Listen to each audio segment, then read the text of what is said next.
Chapter 525, The Tracking Disc. Jiang Liuzi stood 10 meters away from Lu Ye's position with his compass cradled in his hand. It was now shining a deep crimson, its needle firmly fixed at Lu Yi. The former looked up abruptly, exclaiming, "He's right ahead." His voice barely fell when Lu Yi exposed himself, dashing forward with glyph, windwalk activated and inviolable, hacking down on Jiang Liuzi in a deadly arc. He had no idea what that compass was for, but one thing was certain, he was exposed, and it was all because of it. The Jiang brothers must have been using it to track him down. That would mean he needed to seize that compass. Seeing the steel gleaming at just a mere hair's breadth from him frightened Jiang Liuzi. The memory of his last defeat in Lu Ye's hands remained vivid and fresh in his mind, and because of that, he knew all too well the strength of Lu Yi. Instinctively he staggered backward to evade the blow. Tan Sheng beside him sprang into action, unleashing a huge burst of spiritual power barreling straight at Lu Yi. Such was the formidable strength of a ninth order. The blast caught Lu Yi squarely, sending his figure hurtling away like a rag doll. But Lu Yi was not defeated just yet. Even as his internal energies churned violently deep inside, he groped as he was still in midair, conjuring a ward flag he had kept hidden and swung it vigorously. 8 beams of light shot up from the ground and into the sky, interconnecting and resonating with each other as they formed a dome-like energy field that covered an area in excess of 100 meters wide. Lu Yi effortlessly phased through the wall of light as he stumbled out, leaving Tan Sheng, who had bolted forward in pursuit, trapped inside. A trap ward! Tan Sheng gasped, astonished.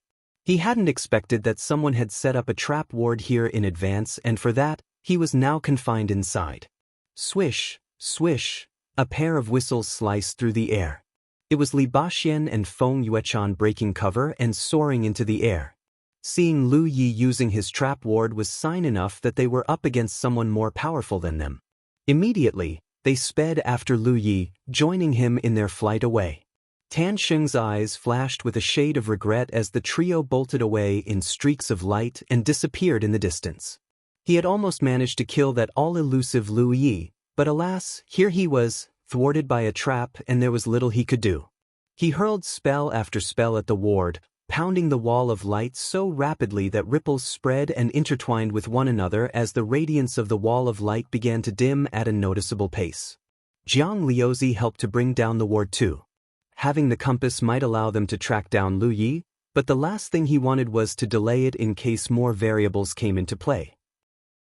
Especially if Lu Yi were to get himself caught and killed by another 1,000 Demon Ridge elite who happened to be passing by. Then everything they had done would have been for naught.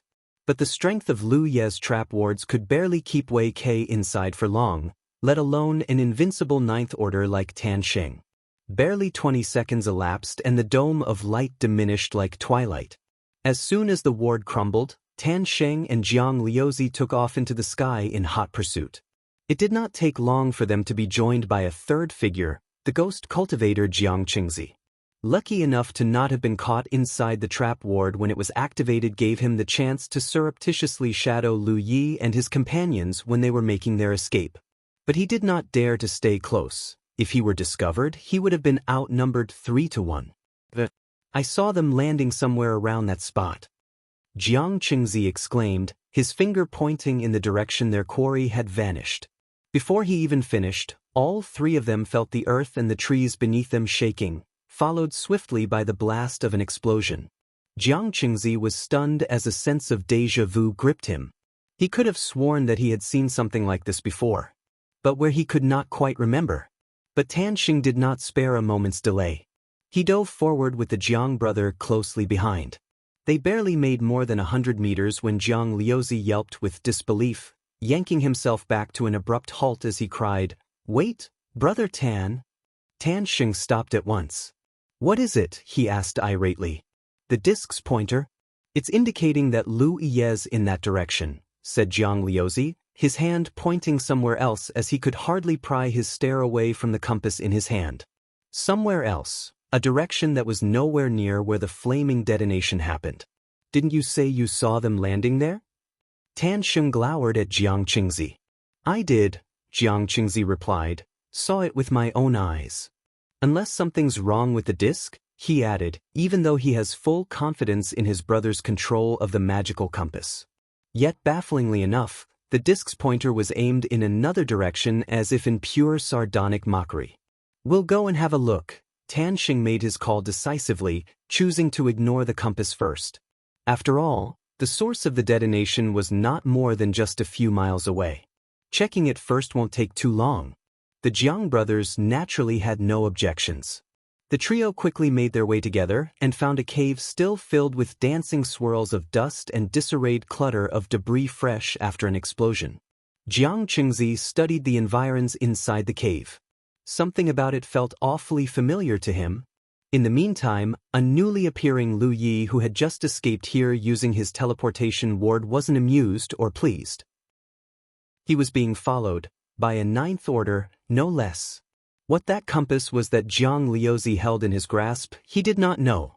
But he was even more bothered by how he could feel some inexplicable and yet peculiar sort of mental connection between him and that mysterious compass. Sensing the confusion now boggling Lu Yi, Li Baxian broke his silence. "That's a tracking disc, brother." "A tracking disc?" A baffled Lu Yi frowned. Hearing the name of the compass was enough for him to know what its function was. A magical item that can be used to track down individuals. Extremely rare, it works by using a drop of blood, the user's, to write down the target's name on it. The disc's pointer points in the direction of the individual's location. "I've only heard about it. This is the first time seeing one up close." "Extremely rare, eh? And they're willing to use it on me. That's great." And it was held by Jiang Liuzi, indicating that he was the owner of the disc.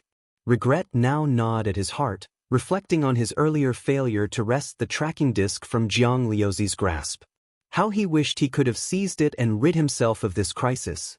Does that mean that they will be able to locate me wherever I go, as long as they have the tracking disc in their possession? "Yes," Li Baxian answered solemnly. "What the heck is this? Since when do we even have such a vendetta?"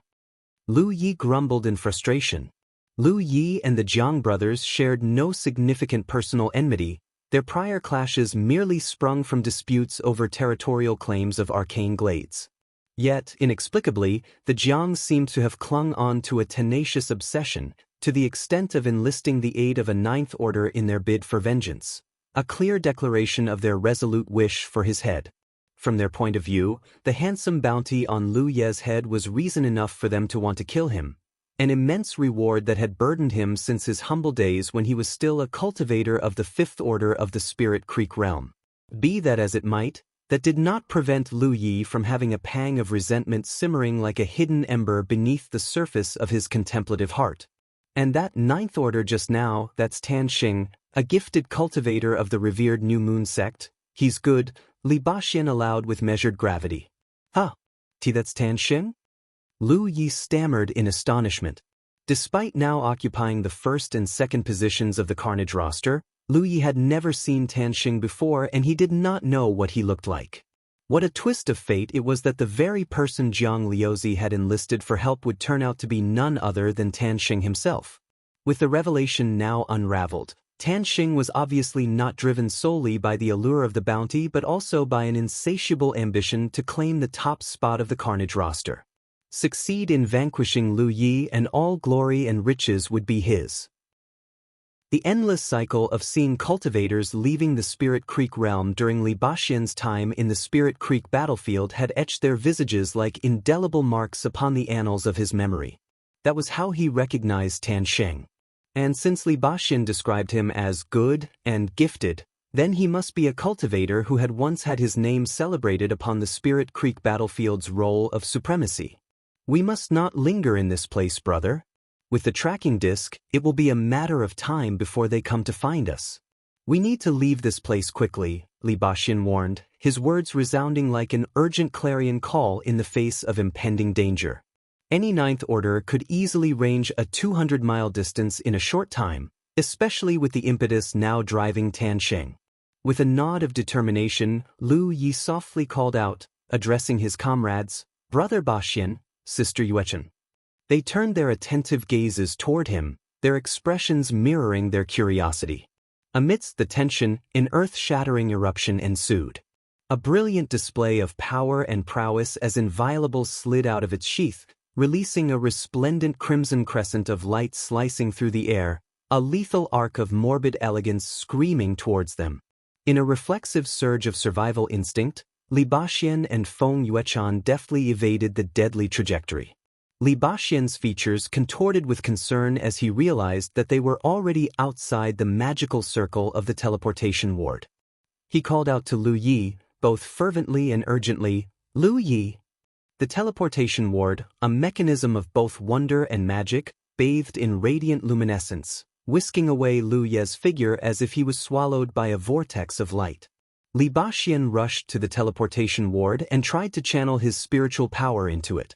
But it was no use. The teleportation ward refused to respond. When Lu Yi constructed the magical ward, he included a few additions so that the wards could not be misused, meaning the teleportation wards only responded to his spiritual power and no one else's. Under the solemn guise of the mask of a boy, Li Baxian wore a pensive look. Feng Yuechan too discerned Lu Ye's intentions, her voice laden with understanding. "He doesn't want to endanger us, does he?" With the tracking disc now detecting his every movement, Lu Ye's position would no longer be safe, even with the teleportation wards. The odds were stacked against him with little chance of luck smiling upon him, unless he possessed an extensive network of wards that would allow him to outmaneuver his pursuers.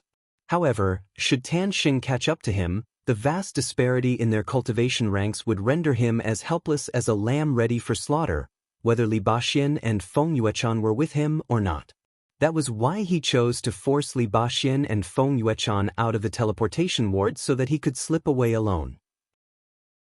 That imminent perils waiting for him in the forthcoming was evident, and he did not want to drag them into his grave with him. And if he could choose, he would have left even Amber with them too. Yet, since he had forged the bond of life-energy art with Amber, their life and death had become inseparably linked. Should he perish, Amber would also meet its doom, and he would too share the same fate. Therefore, there was no reason to not bring Amber with him, especially since beast mode might come in handy, to say nothing of the fact that he had proven herself vigilant and reliable in her ability to scope out nearby environs. Damn it! An exasperated Li Baxian lamented, feeling the weight wrenching at his heart. As a senior brother, he could not bear seeing Lu Yi confronting such perils alone. Yet, Lu Ye's decisive action had left them no time for contemplation. Li Baxian could only marvel at his junior's resolute nature. Even in the face of dire adversity, Lu Yi was able to make swift and firm decisions, acting with alacrity as soon as he comprehended the gravity of his predicament. An alert from his battlefield imprint prompted Li Baxian to examine it at once. It really was, as he expected, a message from Lu Yi. "What did he say?" asked Feng Yuechan. "That we're too slow, we'd just be dragging him down." A vexed Li Baxian yelped with frustration. Feng Yuechan fell silent, well aware that this was not truly Lu Ye's sentiment. It was just his ploy to alleviate the burden of guilt in their minds. "But Lu Yi has a set of plans, it seems," Li Baxian murmured as he read the rest of the message's contents. He proceeded to share the details with Feng Yuechan. Feng Yuechan nodded pensively. "So, it appears that Lu Ye's actions weren't just reckless impulses after all, they were the result of careful deliberation.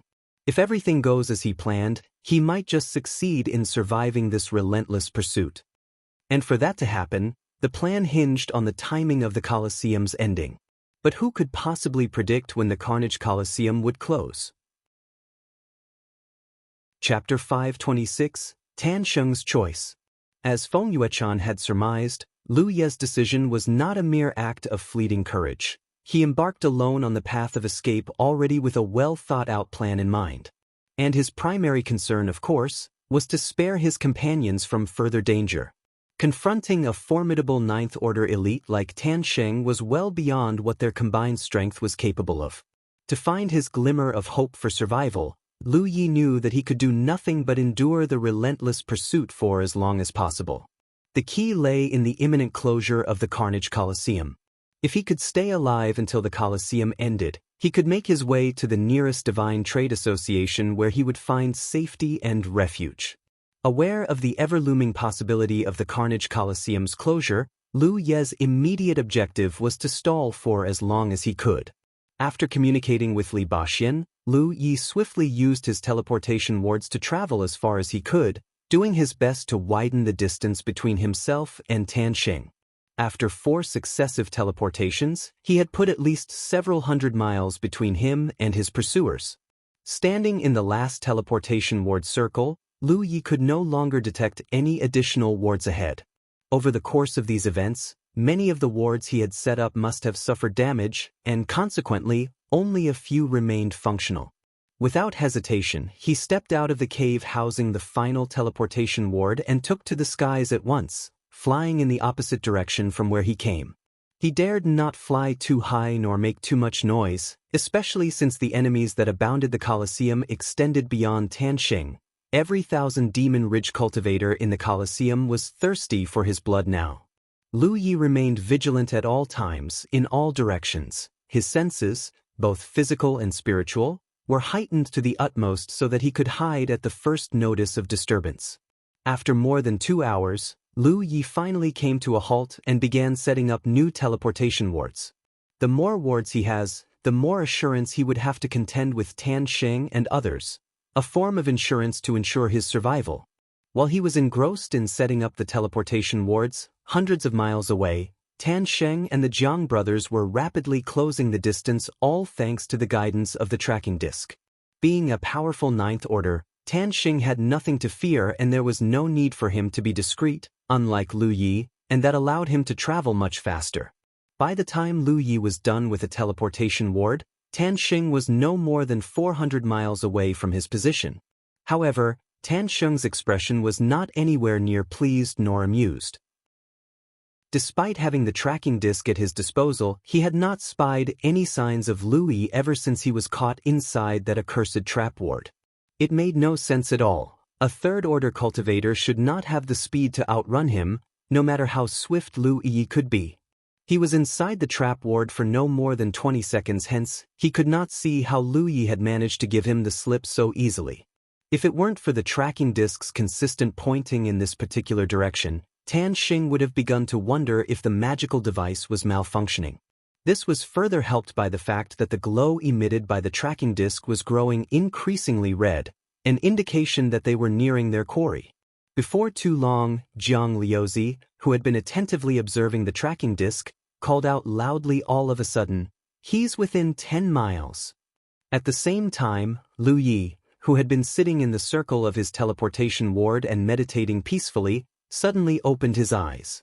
That intensely ominous sensation of being watched swelled again. His pursuers must be close. They are coming. That's fast. He thought anxiously.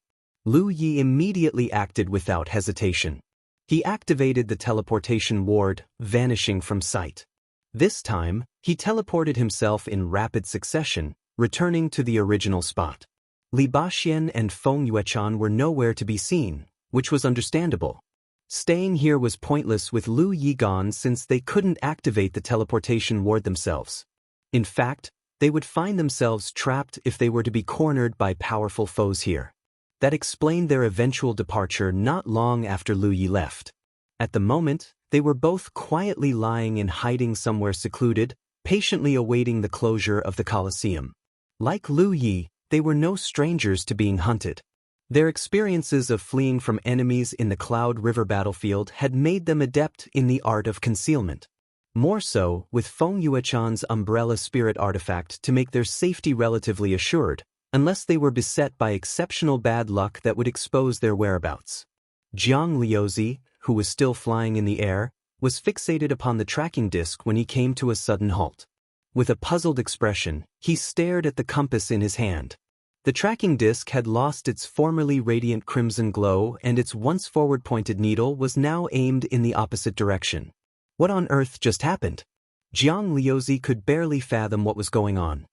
"How is this possible?" he gasped, filled with bewilderment. "What's going on?"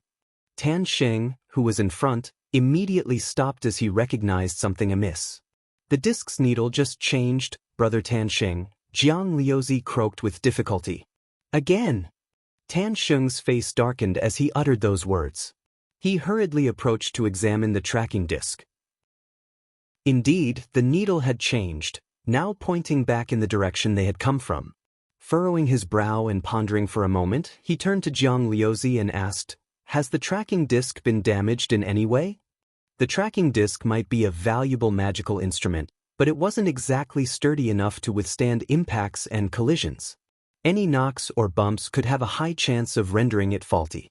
Plus, Tan Sheng's question made Jianghu aware that he was not the only one to suspect that the tracking disc might be broken. Even Tan Sheng was wondering about that possibility too. "No. It hasn't been bumped or knocked on anywhere before," Jianghu shook his head. "Brother Tan Sheng," Jiang Qingzi interjected, "the tracking disc should still be functioning properly.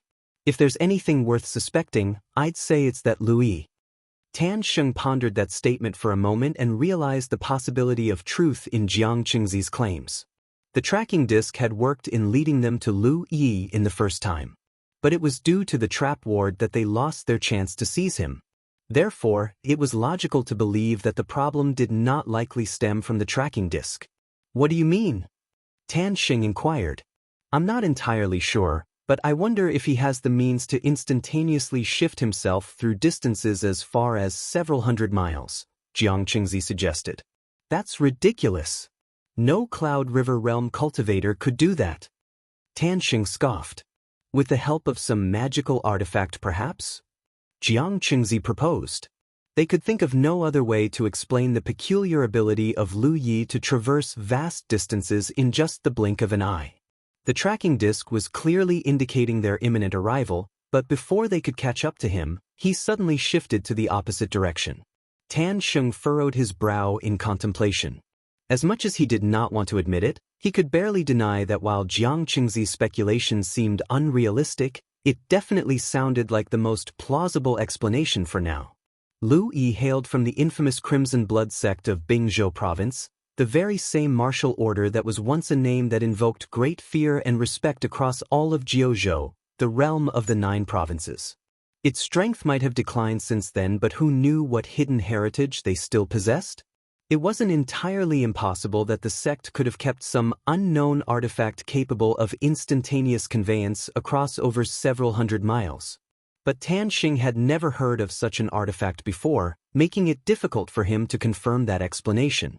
If he's really relying on some magical artifact, then I'm sure, as a drawback of such a potent artifact, it must have the weakness of being unable to be utilized frequently.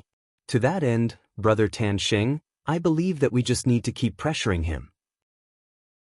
Sooner or later, there will come a moment when we will corner him like a cat catching a vole, Jiang Qingzi suggested. Continue the pursuit. Tan Sheng growled, feeling a surge of annoyance as he immediately wheeled around and headed back to where they came from. His rank on the Carnage roster had plunged down to 3rd place, much to his frustration. What should have been an easy hunt for Lu Yi with the tracking disc, which should have secured him the top spot on the roster and untold riches and prestige, had just turned into a wild goose chase. To say nothing of slipping down the rung on the roster after all the time and effort. With the situation as it was, it had become nearly impossible for him to amass enough Carnage points to contend for the top spot on the roster.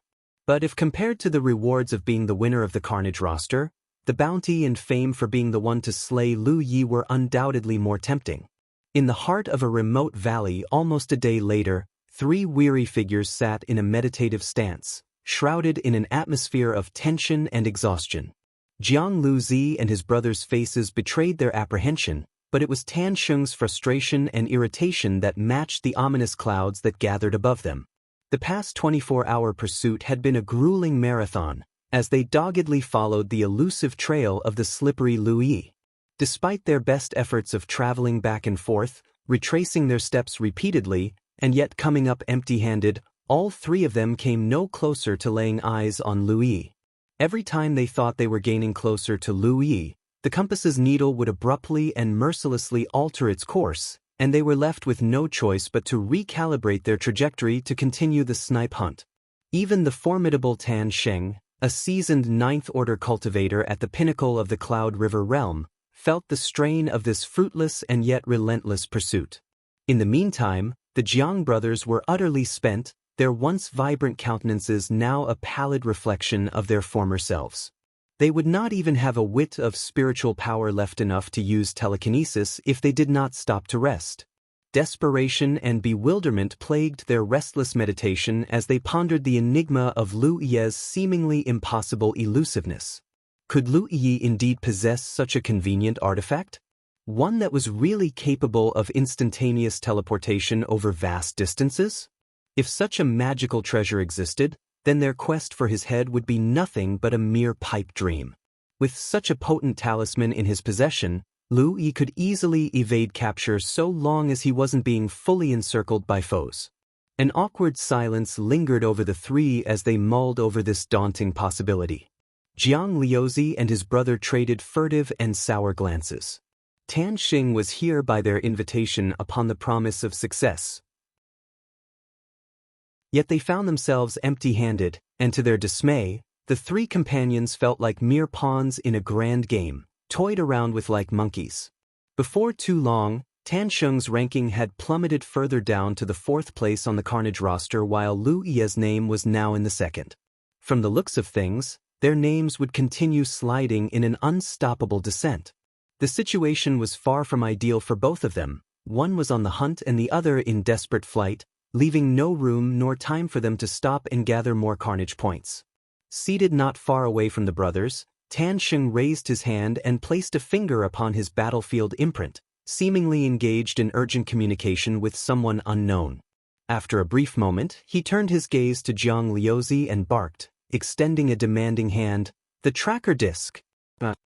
Jiang Liuzi guessed his intent immediately, his brow furrowing with concern. "Wait, are you thinking of using its other function, Brother Tan Xing?" Tan Xing nodded solemnly, retorting quietly, "Unless you have other ways of tracking down Lu Yi? But that would mean it's open season on Lu Yi. We're not going to be the only ones pursuing Lu Yi, Brother Tan." Jiang Liuzi voiced his concern, a sudden realization washing over him. "You were in contact with other elites in the Colosseum, weren't you, Brother Tan?" Again, Tan Xing acknowledged this, confirming, "Indeed, I have disseminated the message and struck agreements with the others. Whoever manages to capture and slay Lu Yi shall yield 2/10 of the whole bounty to me. Your shares will be derived from my cut." Their initial arrangement entitled Jiang Liuzi and his brother a direct 2/10 of the full bounty. But with this new arrangement, their share had been forcibly shrunken down to the paltry 2/10 of Tan Xing's 2/10, which was a drastic abatement of what they were originally promised. Jiang Liuzi's heart swelled with reluctance. "Surely there are better approaches to this situation, Brother Ta," he feebly attempted to voice his disagreement. "We are running out of time," snapped Tan Xing stubbornly. "The Colosseum has been open for 17 days. We don't know when it will close. It could be any time. If that happens and we're still nowhere near to catching Lu Yi, then all we sacrificed will have been for nothing. Besides, it's too late to say no now. I have already spread the message, and there are people who are eager for success. If and when we catch him, you'll have your cut of the reward. It should be handsome enough and let us not succumb to greed." Tan Xing had made a daring gamble. With his ranking on the Carnage roster plummeting and the prizes now nothing more than dissipating vapor, Tan Xing's only way of recovering was through hunting down and slaying Lu Yi that the costs would be covered. Jiang Liuzi heaved a sigh, recognizing that the Ninth Order would brook no objection to the new plan, rendering further persuasion futile. Resentment churned within him, but he had no choice but to surrender the tracking disc. Chapter 527. The Tracking Disc's Hidden Feature. In Tan Xing's hands rested the enigmatic tracking disc, his chilly gaze upon the compass's trembling needle like ice. He would not have deigned to share any of his spoils with others if he had the choice. But the current circumstances allowed him no free room to choose as he liked. With their numbers confined to a mere trio, cornering the elusive Lu Yi was as hard as catching a mirage with bare hands. The day had seen them tirelessly tread the same path, to and fro, a dozen times over, yet with no signs of Lu Yi in sight. If this were to go on and the Colosseum closed, Lu Yi would surely be able to fade away and escape. Half is better than nothing. He sighed with tremendous regret, deciding at last to just embrace the bitter consolation of what little gain remained. The resolve crystallized within him, unwavering and definitive. He raised his hand and bit down upon his fingertip. In elegant strokes, he inscribed the name Lu upon its surface, not once, but twice, as if invoking some arcane ritual of old. The scarlet fluid seeped into the heart of the disc, its presence ephemeral as it vanished without a trace. And then, as if struck by some unseen force, the tracking disc splintered into a myriad of iridescent shards, bursting forth in a glorious crescendo of rainbow hues, soaring into the heavens and fading from sight in the blink of an eye. Tracking discs possess two divergent faculties. One was the accurate tracking of one's location through the compass's needle as was used by Jianghu earlier, so long as both existed within the same plane of existence. The other, or more hidden feature of the tracking disc, which Tanxing now wielded, was what caused the disc to shatter and would therefore render it useless in the future. Yet this ability would completely divulge Lu Ye's position with no way at all to hide himself. The first ability required only the quarry's name to be written in blood. But the second method demanded 3 repetitions of the name, prompting Tanxing to write Lu Ye's name twice more. Meanwhile, seated calmly within the circle of his teleportation ward more than 800 miles away from Tanxing and his companions, Lu Ye felt an inexplicable shiver running down his spine. Before he could fathom what just happened, a streak of blood-red light descended from the heavens, enveloping him in its macabre glow.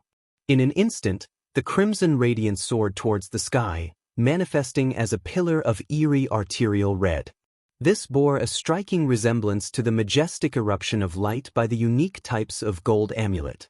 But the unique gold amulet emitted a golden column of light, while what he was engulfed in was a red streak of light lancing up into the sky, plus a relatively smaller burst of spiritual power. Lu Yi did not know what on earth just happened.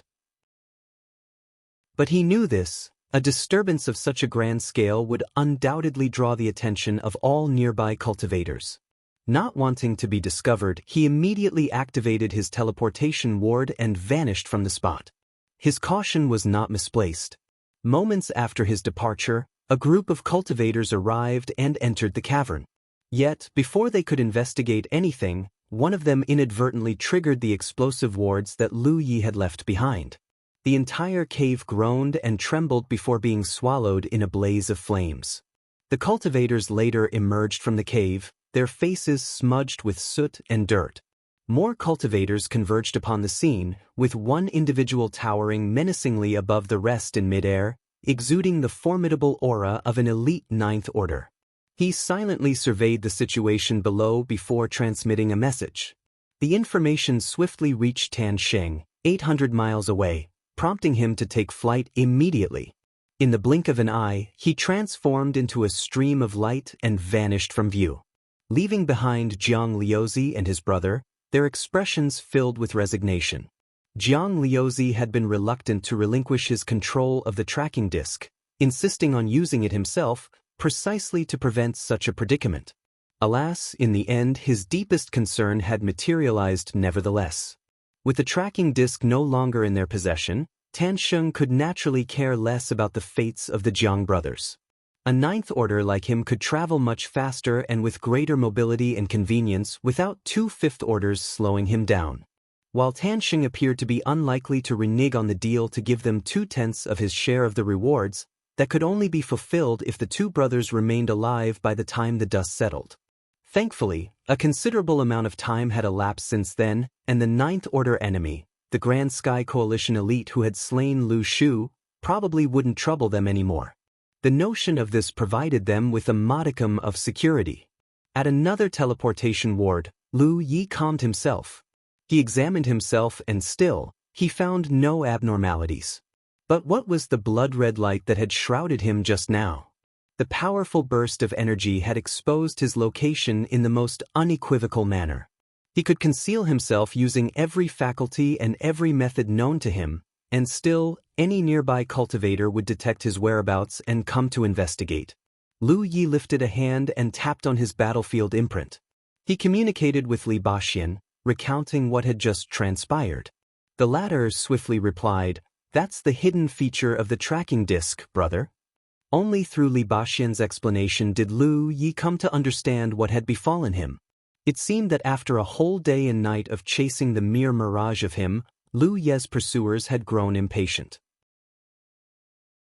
Left with no choice, they activated the second function of the tracking disc. As a result, they couldn't trace his movements through the tracking disc anymore, but he too could no longer remain hidden. According to Li Baxian's explanation, the same blood-red pillar of light would occur every 2 hours to broadcast his location. The information left Lu Ye's heart sinking to the depths of despair. He had been able to sense the enemy approaching each time prior to this, enabling him to escape in advance. The intangible connection between him and the tracking disc was what allowed him to perceive their proximity to some extent. That was what led Tan Sheng and his companions into several rounds of back-and-forth pursuits to no avail. Lu Yi had believed that so long as his teleportation wards were not destroyed, he would be able to stay alive and Tan Sheng would never catch up to him. He had clearly misjudged the situation. Being unable to catch up to him was what drove Tan Sheng to make use of the tracking disc's hidden feature. By truly depriving him of any chance to remain hidden.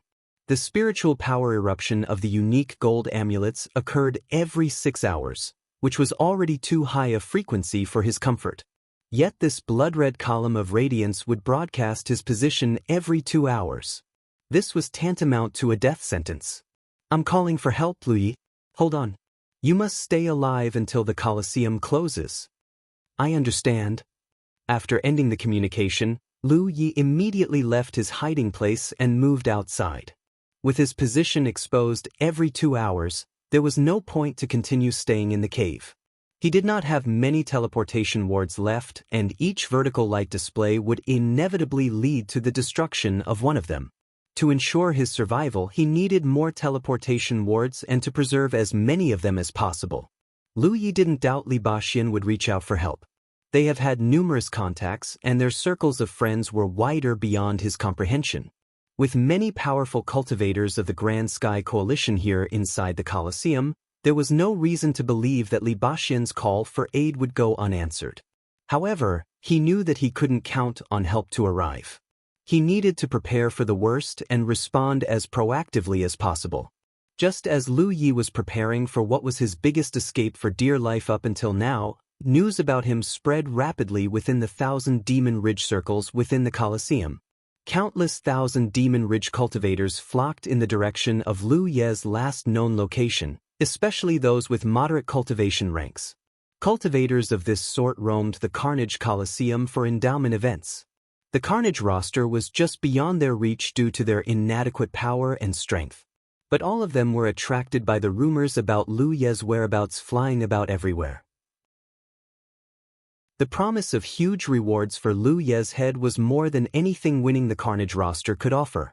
More so, since the rumors further circulated that Lu Yi was merely a cultivator at the third order of the Cloud River realm, now being marked with the curse of a tracking disc that would reveal his position every 2 hours. Anyone who stumbled upon him could have a real chance at slaying him.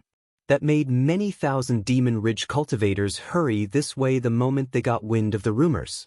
Amidst the turmoil, a number of unfortunate Grand Sky Coalition cultivators found themselves beset by troubles. The spread of 1,000 Demon Ridge and Grand Sky Coalition cultivators should have been even at first, but when a significant number of them who were members of the 1,000 Demon Ridge began to converge in a single direction, opposing cultivators would find themselves being outnumbered all of a sudden. That caused many Grand Sky Coalition cultivators, especially those who were unaware of recent developments, to withdraw from the area. 2 hours passed, then 4 and 6. A lot of information about Lu Yi spread far and wide every couple of hours. Every time a blood-red pillar of light speared up into the clouds, his position would be exposed, and that immediately attracted hordes of 1,000 Demon Ridge cultivators eager enough to try their luck. Yet, no one had truly managed to find him. Leveraging what remained of his inventory of teleportation wards. Each time his position was broadcasted, he would swiftly relocate 200 miles away. Several months had passed since Lu Yi last faced such a massive manhunt in the Spirit Creek battlefield. Only this time, The perils that beset him far surpassed anything he had experienced before. Cultivators in the Spirit Creek battlefield could barely compare with the Cloud River Realm cultivators here.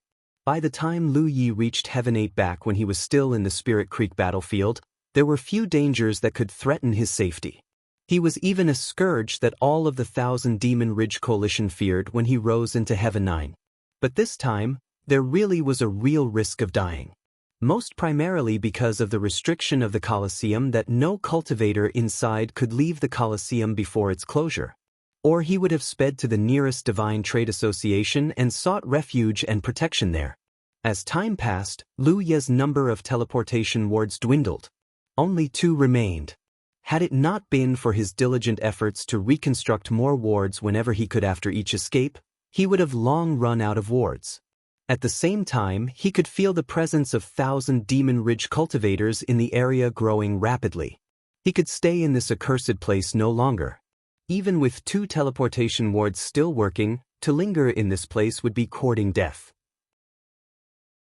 If anything were to happen to the wards, he would be dead the moment his position was revealed again. Lu Yi did not know whether he should stay or leave. But he quickly came to a decision. He needed to leave, fast. Only by leaving this area could he find a glimmer of hope. Stay any longer and death would come for him.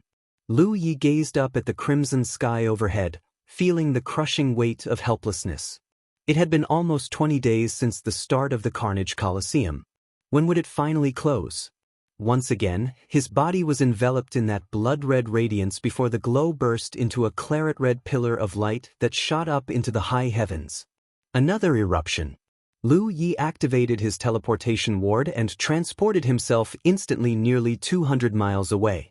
Next, he exited the cave and took off, gliding at a steady pace at no more than 30 meters above ground so as not to attract any unwanted attention. Chapter 528, Lu Ye's Flight Again. The rising number of Thousand Demon Ridge cultivators had prevented Lu Yi from being faster. At the slightest sign of disturbance, he had to halt his movements and rely on glyph, concealment to maintain his cover. He quietly made some calculations. By his reckoning, he needed to get out of this area and travel as far as he could, and only by doing so within 2 hours could he secure a better chance of survival. The 2-hour duration passed quickly. Once again, the same blood-red glow swelled over the surface of his skin before it erupted into a bright pillar of crimson shooting up into the sky. No cultivator nearby, unless they were blind, would miss such a conspicuous spectacle.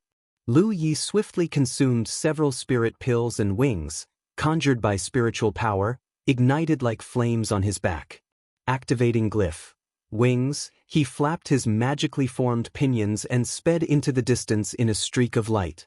With his position now exposed and no teleportation wards to rely on anymore, his own speed was pretty much all he could depend on. Lu Yi might be just a 3rd order, but with glyph, wings, his speed could match that of 6th or 7th orders.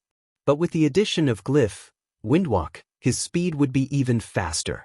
Dots of light flashed up ahead, streaking jets of light that must be Thousand Demon Ridge cultivators who were nearby and were coming to investigate the crimson column of light earlier.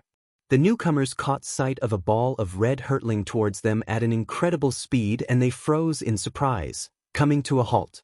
The speed of a cultivator's flying speed was oftentimes seen as a demonstration of one's cultivation rank. The faster a cultivator could fly, the stronger and more powerful he must be, flying using some magical ability or telekinesis alike. For this reason, weaker cultivators would find it challenging to escape from stronger opponents, as fleeing was often futile. When they first saw the red glowing ball of lighting that was Lu Yi approaching them, the coterie of Thousand Demon Ridge cultivators initially assumed that it was one of theirs, a Thousand Demon Ridge elite. It wasn't until Lu Yi flew past them that the battlefield imprints on the back of their hands flashed with a garnet-red luminescence, and they finally realized what was happening.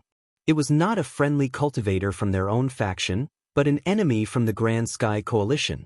And the effusion of spiritual power from the stranger was not as powerful as they had expected. He was just a 3rd or 4th order. A 3rd or 4th order of the Grand Sky Coalition? One of them snapped back to his senses fast enough to exclaim, "That's Lu Yi." He was the first to circle around to give chase immediately. Being a fifth order, he had nothing to fear about a third order. So did the rest of his companions, who immediately halted in their tracks and sped after him. But all it took was a quarter of an hour for Lu Yi to throw them all off his trail. Dejected, they lamented mournfully at how they had let such a tremendous opportunity slip through their fingers. Lu Yi no longer bothered to conceal himself. With glyph, wings in full swing, he darted through the skies, blazing past numerous thousand Demon Ridge cultivators along the way. Clearly, no one had anticipated such temerity from him. Just like the first group he encountered before, no one was able to react in time to stop him at all. News blazed across all corners of the Colosseum grounds, reporting the current whereabouts of Lu Yi, while massive waves of thousand Demon Ridge cultivators swarmed after him like bees hunting for honey, keen to not lose his trail. Lu Yi never stopped shoving spirit pills into his mouth to keep his spiritual power replenished. The continued use of glyph, wings was enough to exhaust his spiritual power quickly, which he would not have enough to last for the entire, or even a half, day since he was just a third order. But even with the pills, it was still barely enough to keep up with the consumption. And this was without even activating glyph, windwalk. If he were to do so, the drain would be even more extreme. But time wasn't waiting. The next 2 hours came by and the deep scarlet column of light blasted into the sky once more. A comet of light shot by him. Someone must have seen the spectacle and rushed over. That was fast. Lu Ye's mind went before he could even move a finger, and he knew at first glance that even with glyph, wing, his fleetness was nothing before such insurmountable speed. He did not need to be told that it was an 8th or a 9th order. The reality of helplessness, the crushing weight of resignation, set in. Was this his moment of reckoning? With glyphs, wings and windwalk, he had no need to fear anyone below the 7th order. Even 7th orders. But 8th and 9th orders were a completely different reality. But he knew he needed to try. A resolute determination ignited within him, and he activated glyph, windwalk, increasing his speed further. However, this sudden burst of speed also broke the dam in him, causing his spiritual power to gush like a hole. The Thousand Demon Ridge elite was visibly astounded by this sudden increase in speed. Angrily he shouted, "There's no escape for you, Louis. Surrender now and I might grant you a swift death." The voice sounded familiar, and Lu Yi immediately recalled who it was. Wei Kei. What rotten luck. Why am I seeing this scoundrel everywhere I go? He mused with bursting annoyance and frustration. In the midst of his rapid flight for survival, another flash of light shot up from below with the crescendoing rise of a meteor. Lu Ye's face turned pale as he tightly gripped his golden body token in panic. Without any means to hide himself completely and remain undetected, there was very little a third order like him could do. Fleeing with all his might. That was pretty much all he could do. That would buy him as much time as possible, plus praying for the Colosseum's closure to come quickly. Luck did not seem to be favoring Lu Yi at the moment, as evidenced by the arterial red dome-like force field of the Carnage Colosseum that refused to fade. In the meantime, Lu Yi did not fail to notice how his name had plunged down the rungs of the Carnage roster, landing in the 7th position. He would later encounter several more overpowering 8th and 9th orders. He would struggle to get away from them. He was at least lucky enough to have help arrive on time to cut them off and stop them from tailing Lu Yi. If help in the form of Grand Sky Coalition cultivators who arrived just in time to save him could be chalked up to coincidence at first, Lu Yi did not need to be a genius to know that the repeated instances of timely interventions by allies here to save his life hinted just how great Li Baxian and Feng Yuechan's influence was. By now, all Grand Sky Coalition cultivators within the Colosseum would have noticed the massive host of Thousand Demon Ridge cultivators thronging. If anyone were still oblivious about what was going on, then Li Baxian and Feng Yuechan's rallying of their allies would have made sure of that. Fierce clashes erupted in many areas as a result between the cultivators of the two major factions, leading to a bloody all-out battle royale raging through the whole Colosseum. Usually, most cultivators, except for a handful of elites who were on their last-minute hunting spree for more carnage points, would choose to lie low when the Carnage Coliseum neared its conclusion. Satisfied with the rewards and opportunities they had garnered up until that point, their primary goal would mostly be focused on self-preservation. Yet this time, instead of curtailing violence and conflicts, the confrontation between both factions had just intensified several times over. High up in the skies, Lu Yi was flying at the highest speed he could muster with glyphs, wings and windwalk activated. But despite his breakneck pace, a cultivator, engulfed in a comet's fleeting blaze, had been chasing him relentlessly for miles, and another stream of light was rapidly closing in from a dozen miles behind. The one closer to him was an 8th order while the other was a 9th order, which were precisely the only ones who were able to catch up to him, 8th and 9th orders. There were 3 enemies at first, but one was thwarted by a Grand Sky Coalition ally who had appeared out of nowhere, leaving only 2 still hot on his tail. That did not make the situation any better at all. The 8th and 9th orders were rapidly and steadily narrowing the gap. The speed of the 2 more superior cultivators clearly outstripped his, especially the 9th order, whose approach was visibly more accelerated. It had been over a day since his frantic escape began. No one would have believed that a 3rd order would survive such a massive and long manhunt. Much credit was due to the assistance of several Grand Sky Coalition elites, but above all, it was Lu Ye's remarkable speed that had kept him going. But he was at his limits. His spiritual power was all but almost fully spent despite his continuous intake of spiritual pills and the mental stress of being constantly hunted, plus the pressure of facing imminent life-and-death situations was overwhelming him. Yet, even in such dire circumstances, Lu Yi had never thought of giving up. During one of his brief moments of rest when he passed by here before, he had constructed a teleportation ward somewhere around this vicinity. The ward might have not been properly hidden and he lacked time back then to set up other magic wards to guard it, but if he could only find enough time to create a makeshift teleportation ward, he could immediately teleport himself there and shake off these 2 pursuers. Chapter 529, Limits. Despite having an escape plan thought out, Lu Yi could still not shake off his pursuers. There was just no chance for him to construct another teleportation ward. He attempted to construct Glyph, Void in midair, hoping to establish a magical connection with a distant transportation ward. If successful, this would instantly warp him out of his current location and transport him directly to the faraway teleportation ward through eldritch means. But that was easier said than done. Constructing Glyph, Void indeed was a formidable challenge for Lu Yi. Unlike the glyphs he could easily obtain from his tree of glyphs, mastering Glyph, Void required starting from scratch and rigorous practice.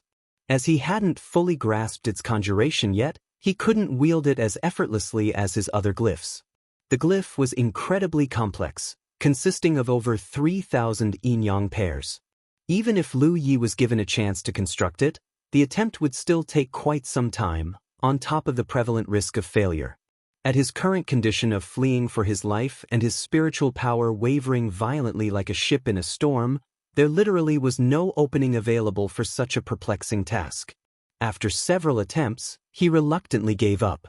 All of a sudden, he sensed a powerful surge of spiritual power coming from below him. A colossal energy blast shot skyward from below him, trying to swallow him whole. Lu Ye's skin went as taut as a bowstring as a dreadful chill snaked down his spine. He instinctively twisted himself at an angle that even he would have thought impossible, narrowly the magical attack. But the enemy clearly wasn't going to let him regain his composure. More spells screamed at him. Lu Yi looked closely. It was a 9th order spell cultivator who had been lying in ambush below him, waiting for the opportune moment to strike when he passed from above. He had to have been in contact with at least one of the 2 pursuers, or else, such a well-coordinated ambush should have been impossible. As the numerous magical spells flooded his sight, as he felt the sheer destruction about to befall him, Lu Yi could only manage a helpless and despondent sigh. This is it? I've reached my limit. The hail of spells bore down on Lu Yi, drowning him in blast's fury. The spell cultivator and the pair of pursuers could barely contain their excitement at the sight of success. Especially the two pursuers, who had experienced firsthand the sheer speed and prowess of their quarry. If it weren't for the ambush laid ahead, they might still be struggling to catch up to Lu Yi. Now, with Lu Yi overwhelmed by the onslaught of spells, they were confident that no third order could survive such an excess of destruction. He could very well be dead. This somehow worried them, for if Lu Yi were reduced to dust and bones, they would have no evidence for them to claim their prize. Just as a myriad of doubts raced through their minds, at the heart of the still raging aftermath of the magical onslaught, a dazzling golden light burst forth, revealing a still-living Lu Yi. "That's impossible!" cried the spell cultivator, who initiated the attack from below in shock. He could think of no way a third order could survive such a fierce and inordinate assault by a ninth order. Lu Yi should have been gravely injured, if not slain outright. Yet, to their disbelief, Lu Yi, amidst that golden radiance now covering every inch of his skin, emerged unscathed. What on earth is that golden light? A golden body talisman paper? But even a golden body talisman paper did not have such potency to fully negate such a substantial amount of damage. This completely defied all his understanding. Seeing Lu Yi still charging forward like a destrier bolting across a plain, the spell cultivator took off to join the chase. Regardless of what that golden light was, he couldn't let Lu Yi escape. The pursuit intensified. As soon as their distances closed, the spell cultivator unleashed his spells once more. Lu Yi did his best to evade the hails of attacks raining down on him. But he just couldn't escape the devastating precision of the spells that struck him, and he tumbled through the air uncontrollably like a rocking barrel. It was all the ninth order spell cultivator could do, while his eyelids twitched involuntarily with disbelief. Despite being battered again and again and his body tossing about listlessly in the air, Lu Yi remained enveloped in that shimmering golden light, not showing the slightest trace of injury. "This is no ordinary golden body talisman," the spell cultivator mused. "Its protection is far too formidable for a mere talisman." "Bring him down, don't let him escape again," a voice echoed from behind. It was the other ninth order elite, one of the pair of pursuers from earlier, who was catching up. The spell cultivator nodded, immediately joining up with the newcomer, exerting even relentless pressure on Lu Yi. Wrapped in golden light, Lu Yi tumbled and shook about wildly like a die in a cup. Despite his desperate efforts, he struggled to avoid their onslaught. The spells hammered on him, eliciting ripples spreading across and intermeshing upon the surface of the aureate aura that shielded him, all without inflicting the slightest harm, yet leaving him careening through the air uncontrollably. That spoke volumes as to the overwhelmingly potent protection granted by the golden body talisman, that each attack, despite being deadly and precise, had failed to do anything more than just alter his trajectory. "Get down!" Lu Ye's mind was still swimming through the midst of dizziness when a furious shout rang out from above. A flash of light swept by, a spiritual power bolt that pounded at him, causing him to jerk involuntarily before he plummeted like a meteor from the heavens.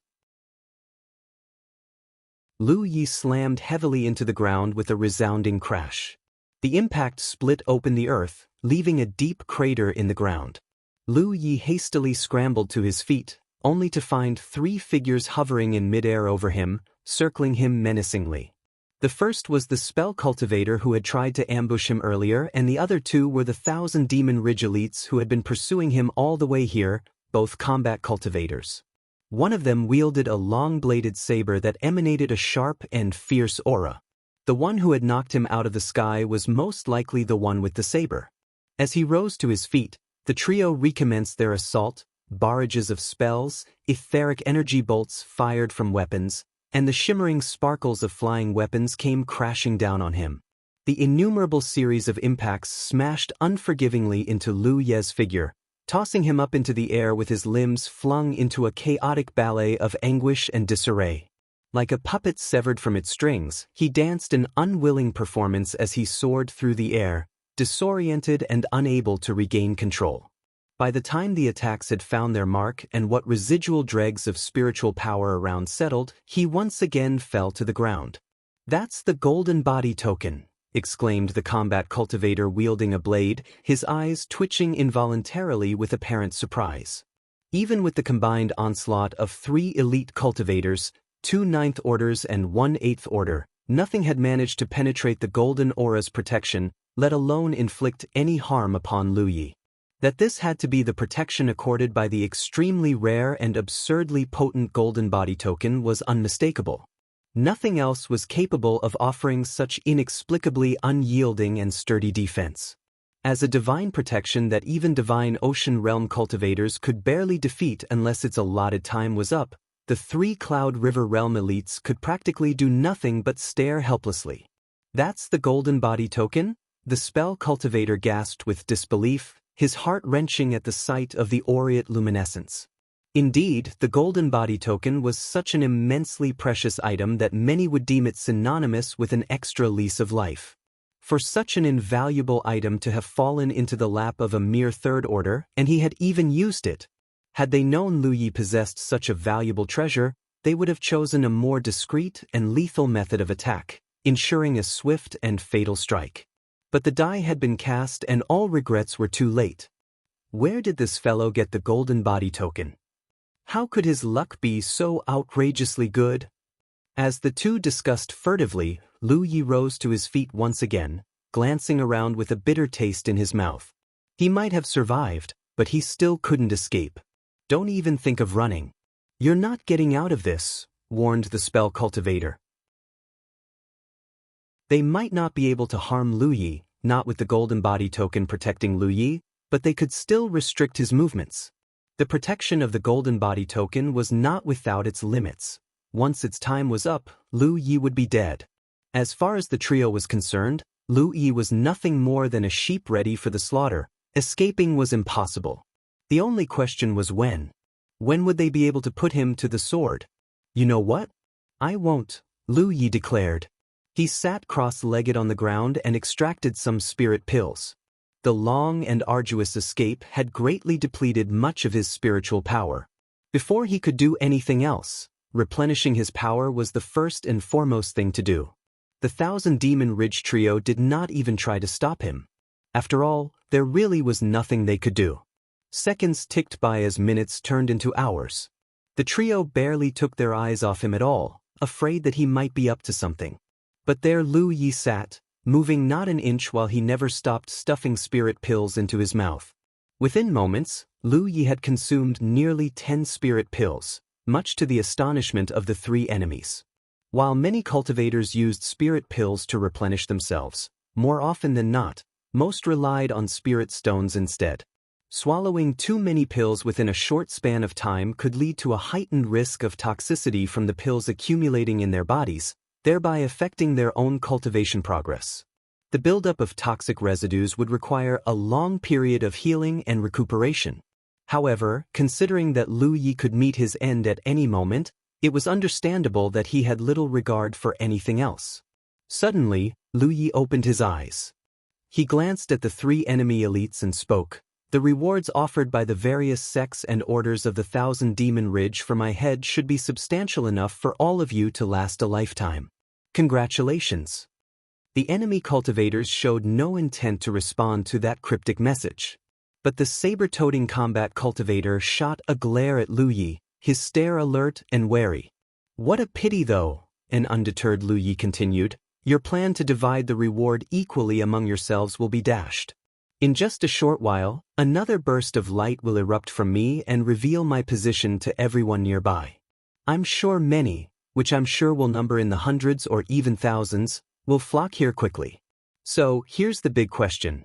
Who will be the one who cast the fatal blow on me? How will the spoils be divided then? With so many people, even if the rewards are rich and huge enough, once it's split among everyone, there won't be much left for each individual.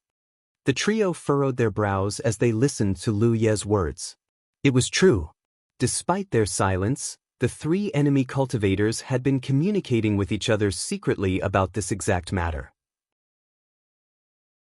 They were aware of the fact that unless the effectiveness of the golden body token wore off prematurely, Lu Ye's location would inevitably be exposed to everyone else. But they knew that the eldritch protection of the golden body token could remain operating for a very, very long duration. And what Lu Yi had just said was the worst possible scenario that was very likely to occur. "What are you saying?" asked the spell cultivator deeply. "You three have defeated me. I have no complaints about that. If I were to die by you three, so be it. That's what you deserve for your skills.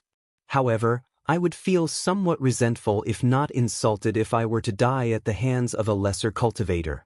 Therefore, I don't wish for too many people to come here," Lu Yi explained calmly. Then his tone shifted. "As it happens, I am quite well versed in ward casting. So if you're inclined, I might be able to construct a concealing ward that might be able to mask the commotion that will happen later. Maybe this will help to prevent others from discovering me." The Eighth Order showed a hint of interest. "And you expect us to believe that you're as helpful as that?" Lu Yi responded indifferently. "I might not be a Cloud River Realm elite, but I'm still a figure of certain renown myself. If I must die, then I'd rather not have too many people witness my death. Of course, whether you believe it or not is up to you. Whether I set up the ward or not is also your decision." The combat cultivator with a saber turned to glance at the spell cultivator. "I seem to remember that you've practiced ward casting before. Is it possible to build a concealing ward as he said?" Lu Ye's eyes twitched when he heard that. The spell cultivator named Lu responded calmly, "Yes, it's possible." Lu Yi was left speechless. His plan had been foiled. He had hoped that if the three of them agreed to his proposition, it would allow him to build a teleportation ward right under their noses. Then, before they even realized what was going on, he could escape in the blink of an eye. Yet of all things, the spell cultivator was also trained in ward casting. What terrible luck! Chapter 530. So close. "I shall build the ward. You both can watch the perimeter," said Lu, the Thousand Demon Ridge spell cultivator. His companions nodded. Each of them took up positions to the left and right of Lu Yi. Their unwavering gazes remained fixed on Lu Yi. Lu brandished several ward flags, casting them into the air where they magically planted themselves into the ground, indicating the 4 cardinal directions. The finesse and skill with which he handled the flags was a testament to his considerable proficiency in the art of ward casting. However, even among cultivators in the Cloud River realm, ward cultivators could barely boast of any extraordinary feats yet at this point, let alone a spell cultivator who had also studied ward casting on the side. With the ward flags deployed, Lu began his work. Lu Yi sat there and watched him indifferently. Moments later, he suddenly burst into laughter. "Time is running short, Lu." "Silence!" Lu glowered, his face flushed with anger. Building a ward was no easy work. It was a feat that demanded a considerable amount of time and skill. Given enough time, Lu could indeed construct a proper concealing ward, but what he lacked in skill could hardly keep up with the scarcity of time, which was a luxury they did not have. No one knew when the next eruption would occur, yet, when it happened, their location would undoubtedly be exposed. Already tense, Lu Ye's taunting words from Lu Yi stacked even more stress on Lu. In a moment of carelessness, he felt a tremor in one of the ward flags he had been coordinating. He sensed imminent failure. If he could not stabilize his ward flags in time, all his efforts would go to waste, and it might be too late to recover. But as a spell cultivator who only dabbled with a bit of ward casting, there was little he could do to remedy the situation, even if he wanted to.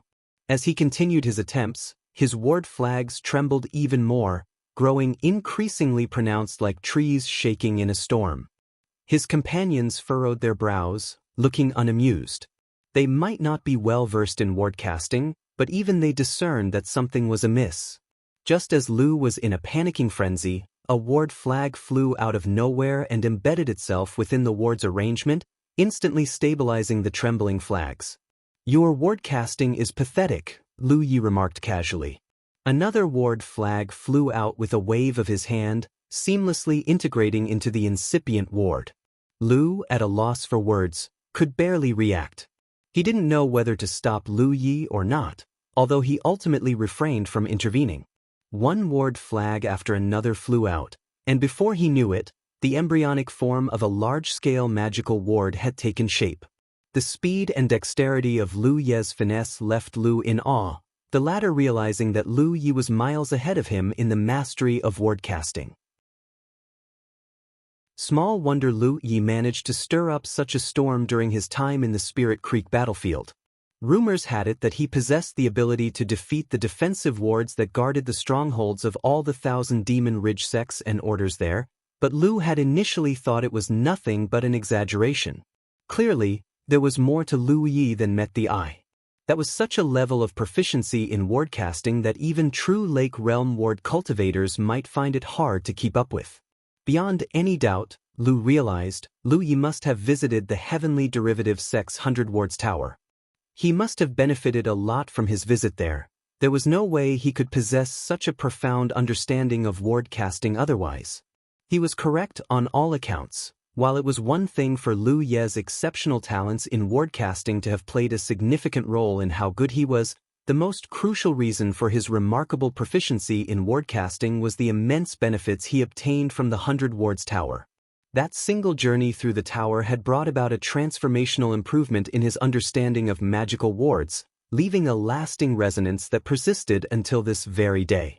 It would not be a stretch to call the 100 Wards Tower of the Heavenly Derivative Sect the anathema of all 1,000 Demon Ridge Ward cultivators, for only cultivators of the Grand Sky Coalition could enter the tower. At the same time, those from 1,000 Demon Ridge could never set foot inside throughout their entire lives. While Lu was still immersed in his contemplations, Lu Yi was already done constructing the glyph prerequisite for the core of the concealing ward. Luminescent lines stretched and zigzagged, extending to cover an area of more than 300 meters. Lu's eyelids twitched with awe and astonishment. Even as an enemy, he couldn't help but admire Lu Ye's flair. The mere act of constructing glyphs out of thin air was a luxury he could never dream of achieving. The ward was complete. The saber-toting combat cultivator spoke up at last. "Is that really a concealing ward?" Lu grumbled a sour yes in response before turning his gaze toward Lu Yi. "But don't you even think that you can escape death just because of this?" Lu Yi responded pensively, "As I said, I simply prefer my death to be private. Now that the concealing ward is in place, let me set up an aura suppression ward. The commotion during the eruption will be incredibly intense, and a mere concealing ward might not be able to block it all." Unfazed by any reluctance or objections, Lu Yi continued constructing his next ward. Ward flags soared into the air, swarming in all directions as they arranged into the outline of a ward. He stood within the circle of the ward's outline, ensuring not a single flaw was visible as he channeled his spiritual power to construct the elements needed for glyph, void. The atmosphere grew thick with the spiritual power aura permeating the environs as each yin-yang element after another rapidly formed and spread out. But Lu Yi knew how glyph, void was the most complex glyph he had encountered to date, 3 times more intricate than glyph, Fire Phoenix, in fact, and that demonstrated just how daunting this endeavor was. Even though he had attempted to construct void spirit patterns numerous times before, the risk of failure remained. He surreptitiously hoped for success while focusing his mind to the utmost. Luck was on his side this time.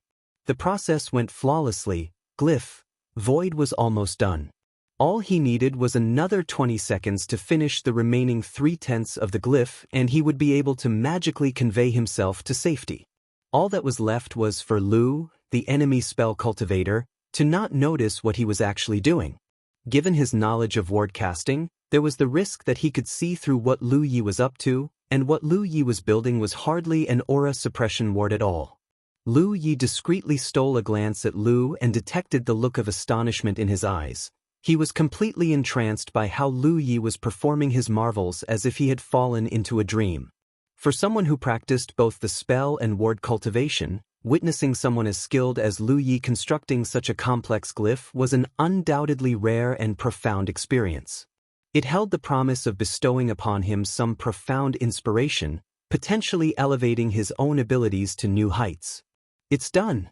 At last, Lu Ye's heart settled as he finally finished. And that was before the shrill scream of a spiritual power blast came tearing through the air as the attack, fired using a saber, slammed into the almost formed glyph, void.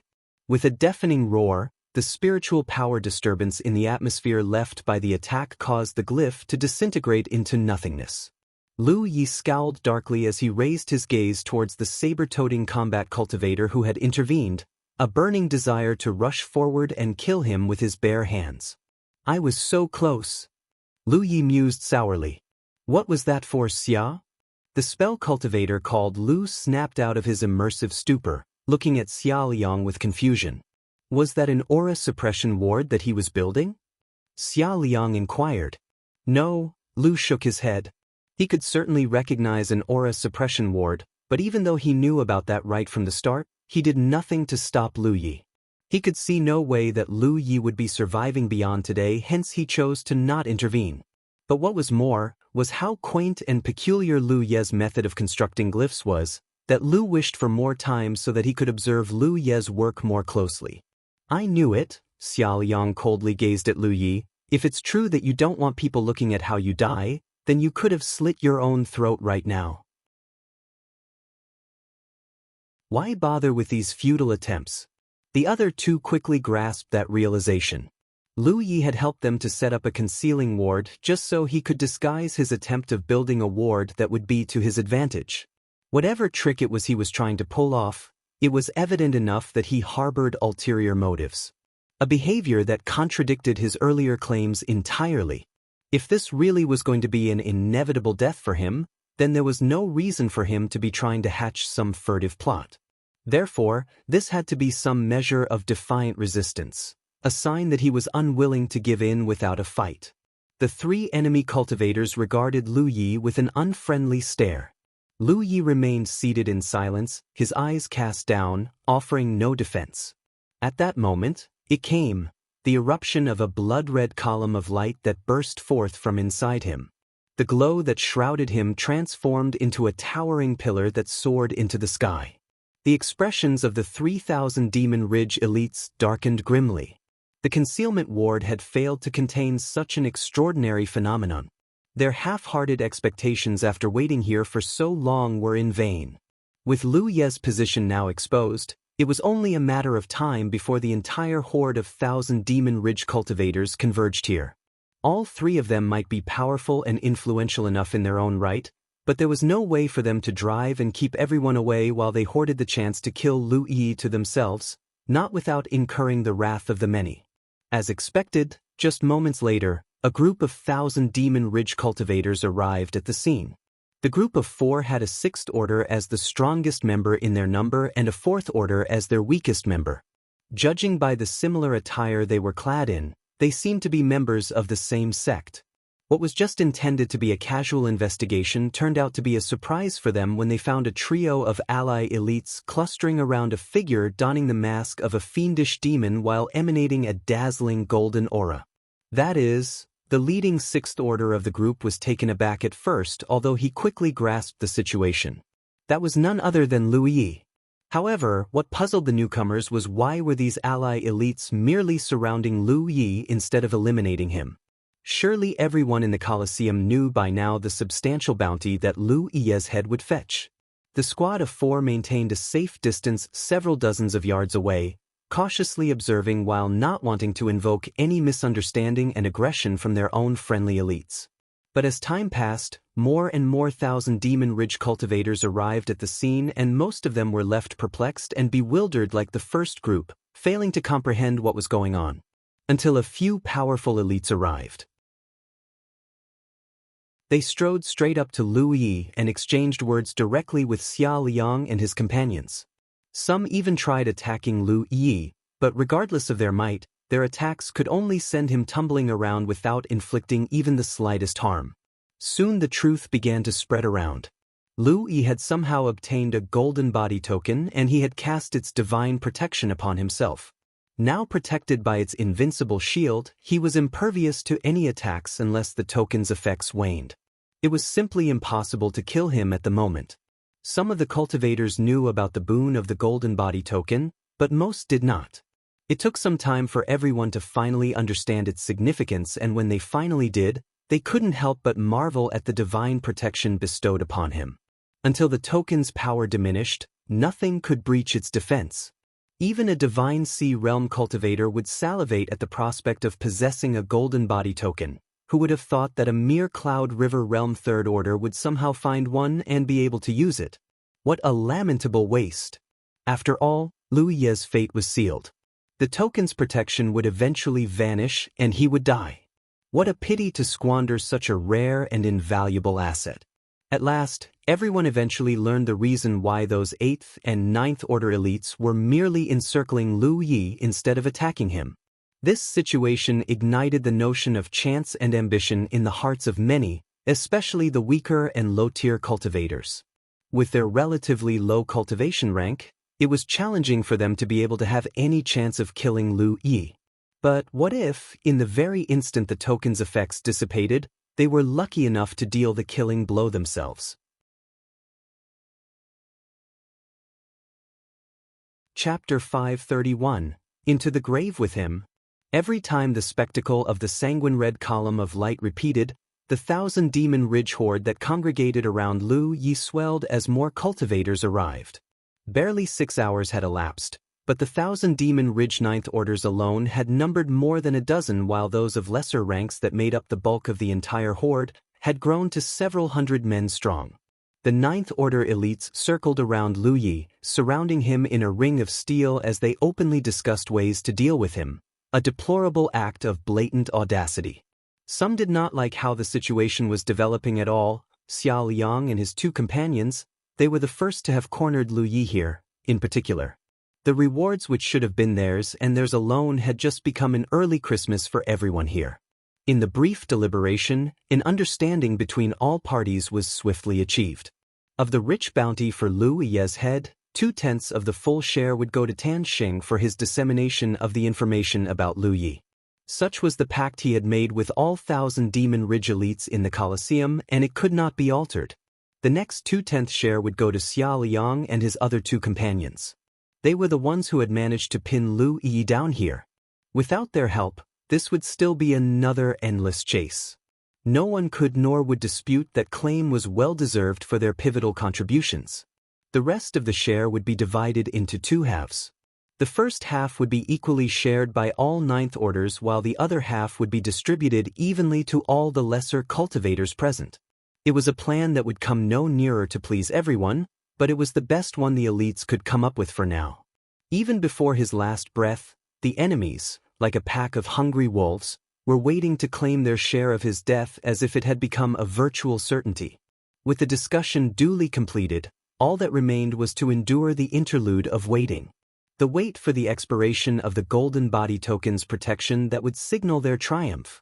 Seated amidst the gargantuan mass of 1,000-demon ridge cultivators, an unfazed Lu Yi was calmly consuming more spirit pills to replenish himself. He could care less about any ogling onlookers, and they did not do anything to stop him either. After all, with the effects of the golden body tokens still protecting Lu Yi, any attempts to hinder him would only prove futile.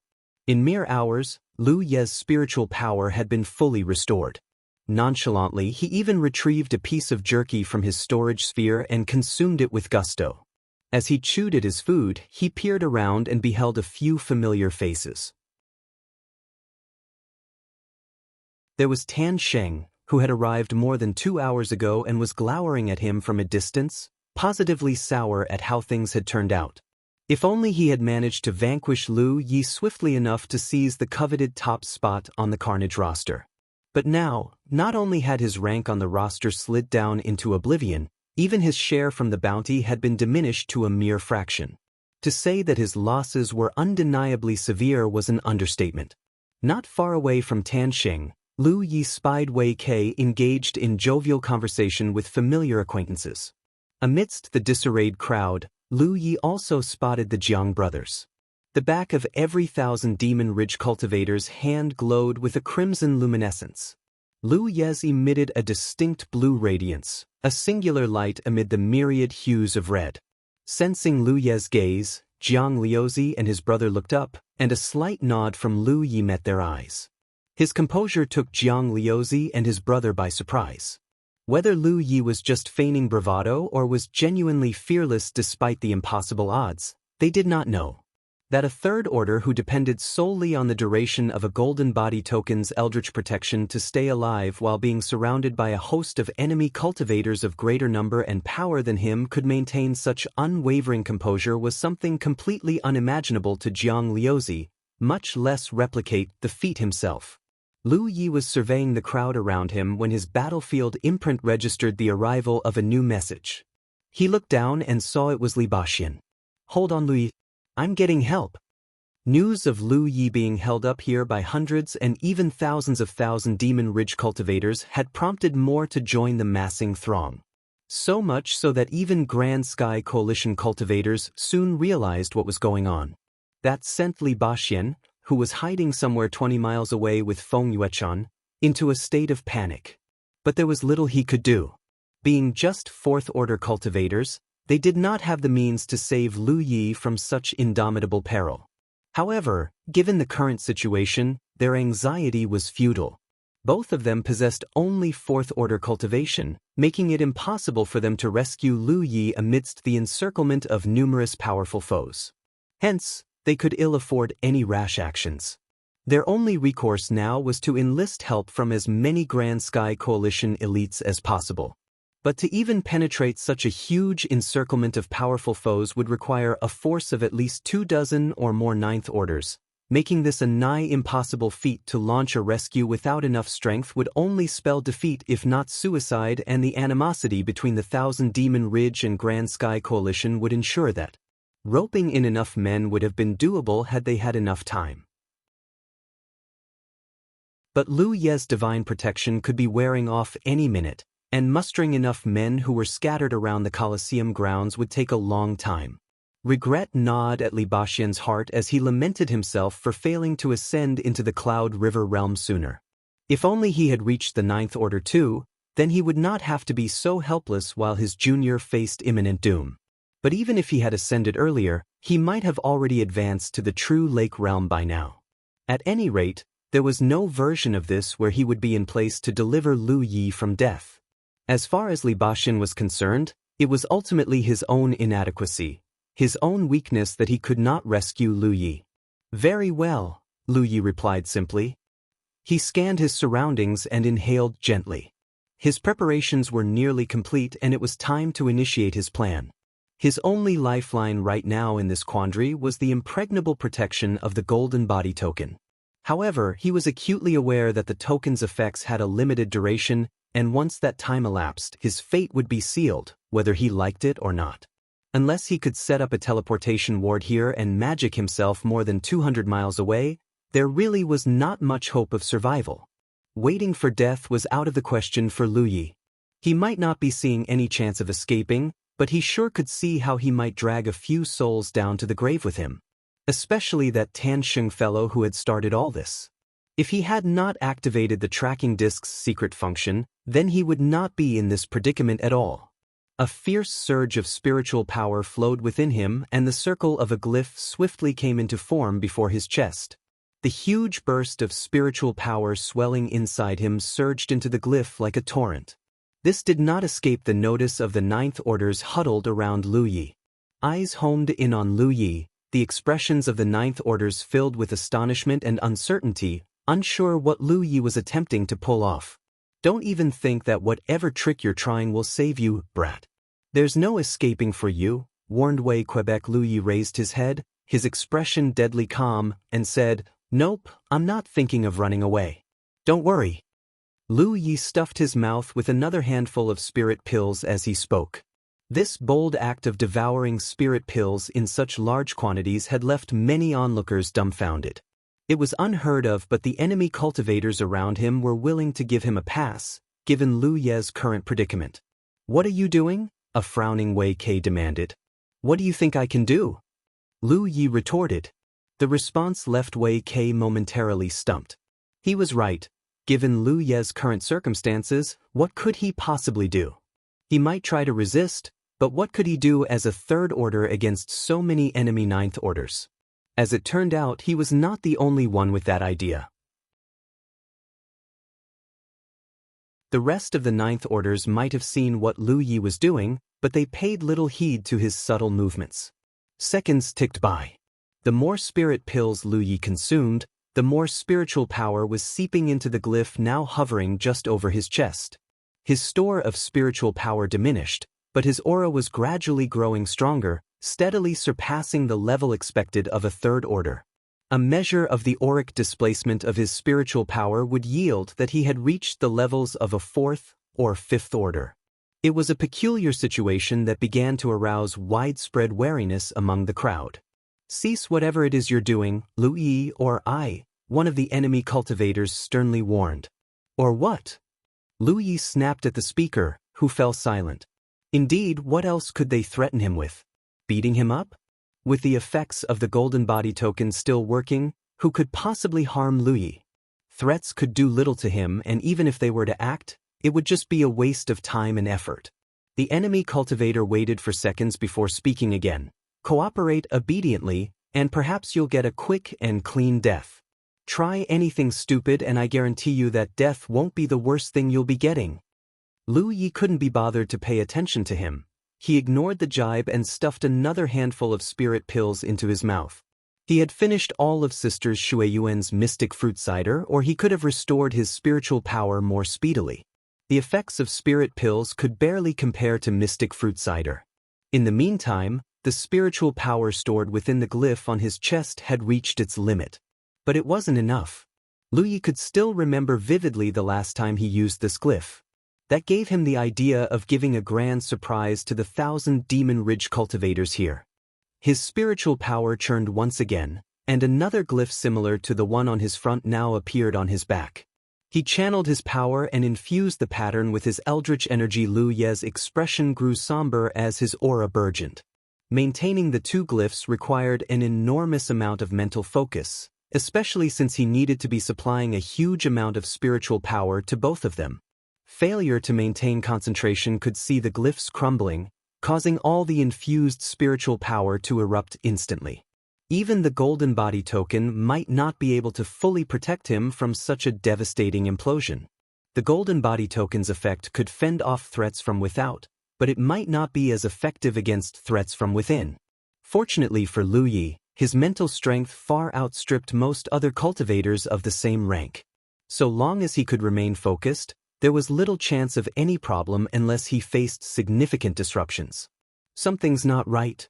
Xia Liang yelped all of a sudden. The auric displacement of Lu Yi's spiritual power far exceeded that of a third order, the fifth or sixth order, in fact, and it was still growing with every ticking second. Even a fool could see that something was amiss. Angry choruses clamored from all around Lu Yi. "Stop playing tricks, Lu Yi," a voice cried. Anyone who didn't know better would have thought that it was Lu Yi who was trying to commit some evil and heinous acts, even though it was Lu Yi who was cornered, surrounded, and trapped here by these sanctimonious scoundrels. More voices piped in, flinging threatening and abusive language. Lu Yi paid no attention to their words. He ignored them and continued channeling more spiritual power into the glyphs. The 1,000 Demon Ridge elites could find no recourse to thwart Lu Yi.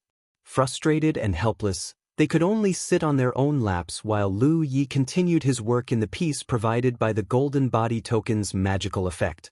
All around him, indignant and seething enemy cultivators could only grumble. Why was the token's protective magic still holding after so many hours? Why hadn't it disappeared yet? Would that it had, then any one of the many Ninth Order elites would pounce at the chance to slay the famous Lu Yi. Chapter 532, Suicidal Attack. The continuous ingestion of spirit pills generated more spiritual power for him, allowing him to infuse the eldritch energy into the glyph hanging on his back as his auric displacement gradually turned as ferocious as a storm. So much so that even the Ninth Orders around him were beginning to feel their senses tingling wildly, warning them of palpable danger. At that very moment, Lu Yi no longer felt like a human to them. He appeared like a volcano on the verge of eruption. "Is he trying to kill himself?" a voice cried. Not even a Ninth Order, let alone a Third Order, would survive being besieged by so many enemy cultivators. If death would be his fate anyhow, it was not a stretch to imagine that Lu Yi might try to commit suicide. Generally, Cultivators were never trained to have the means to self-destruct. But as a glyph weaver, who could tell what other quaint and peculiar marvels Lu Yi was able to perform? Many amongst the 1,000 Demon Ridge horde harbored such suspicions, more so because of the abnormal and bizarre state Lu Yi was in. But he could have blown himself up much earlier if he truly wanted to self-destruct. Why now? He's accumulating spiritual power, someone exclaimed. He wants to take others down with him. Like a deafening and staggering wake-up call, the words rang as sonorously as a tolling bell. The faces of the Ninth Orders around Lu Yi hardened with trepidation and fear as they immediately retreated in unison. The greater Lu Ye's aura became, the more terrible the detonation would be when it happened. He had been accumulating all that spiritual power all along, deliberately delaying his detonation, just so that he could push the destructive force the explosion would yield to its limit, all to ensure that he could bring as many thousand Demon Ridge cultivators to the grave with him as possible. Foolish wish. Wei Kei was barely finished when he strode forward, covering the distance to Lu Yi in just a few strides using his powers. He launched a swift kick, sending Lu Yi hurtling through the air. With a commanding shout, he barked at the rest of his allies, "Send him airborne." A spark of realization flashed across the eyes of the 1,000 Demon Ridge cultivators who saw the merit in the suggestion. If Lu Yi was seeking to pull as many men as he could down with him, then rendering him airborne could make his self-detonation useless. He could blow himself up and the threat posed to others would be significantly diminished. Another cultivator promptly delivered a second powerful kick, propelling Lu Ye's figure skyward. In swift succession, streams of flying weapons converged, relentlessly barraging Lu Ye's form to keep him in the air. The auric glow-bathed Lu Yi turned into a turbulent whirl of gold midair, rising higher with each tumultuous wave until he hovered dozens of yards above the ground. Every time he was about to descend, precise strikes from flying weapons would thwart his fall, sending him soaring once more. Anyone viewing from afar would see Lu Ye's figure suspended midair, rolling like a leaf caught in a wildly unpredictable breeze. Once again disoriented, Lu Yi felt like a die in a cup with only the golden body token's effect to ensure his safety. He maintained his focus and continued gorging on spirit pills to replenish his waning spiritual power. 20 miles away, Li Baxian and Feng Yuechan were laying low with their senses attuned to the commotion that reached their ears. The former looked into the distance. Seeing how pitiful Lu Yi was being toyed with like a vole in the hands of enemy cultivators made Li Baxian clench his fist and gritted his teeth with such grief and rage that his irises tinged crimson. He watched his junior undergo such humiliation, his heart brimming with a profound sense of powerlessness and sorrow. Li Baxian and Feng Yuechan had managed to muster some allies to help, and everyone was positioned nearby and lying low. But their relatively low numbers prevented a high chance of success. A rash move at this critical juncture would only endanger them. To that end, before the rescuers had amassed sufficient strength, caution held them back. Despite whatever anger and frustration now boiling inside them, they could only endure while persisting in their efforts to rally more support. Something drifted past them. Something as shadowy as a wraith. But the unmistakable effusion of spiritual power indicated that it was a cultivator, a Cloud River Realm Second Order. Few Second Orders could roam the Colosseum and yet survive up until now. Most low-tier cultivators, except for those who enjoyed the protection of high-tier cultivators, had been wiped out in the first few days of the Colosseum's beginning. And for those who had managed to stay alive up until today, there was only one possibility: they were ghost cultivators. Only ghost cultivators possessed the skills to extend their survivability. The ghostly figure brushed past Li Baxian and Feng Yuechan before vanishing completely. He trekked for more than 10 miles and looked up just in time to see the figure rolling and tumbling helplessly in the air, bobbing up and down incessantly. The ghost cultivator stood there and stared. That must be Lu Yi. In spite of the mask that obscured his features, his frame and physique were unmistakable, matching the memory etched in his mind. With such a massive congregation of powerful and elite 1,000 Demon Ridge cultivators, there was no mistaking it. That really must be Lu Yi. What a pity, he thought. That a powerful figure who once wielded respect and fear of the whole Spirit Creek battlefield. Allies revered and admired him while enemies quaked with panic at the mere mention of his name, was now suffering such a wretched treatment. Even as an enemy, the Ghost Cultivator couldn't help but feel a pang of sympathy. This could be the price of staying in the limelight for far too long, he mused pensively.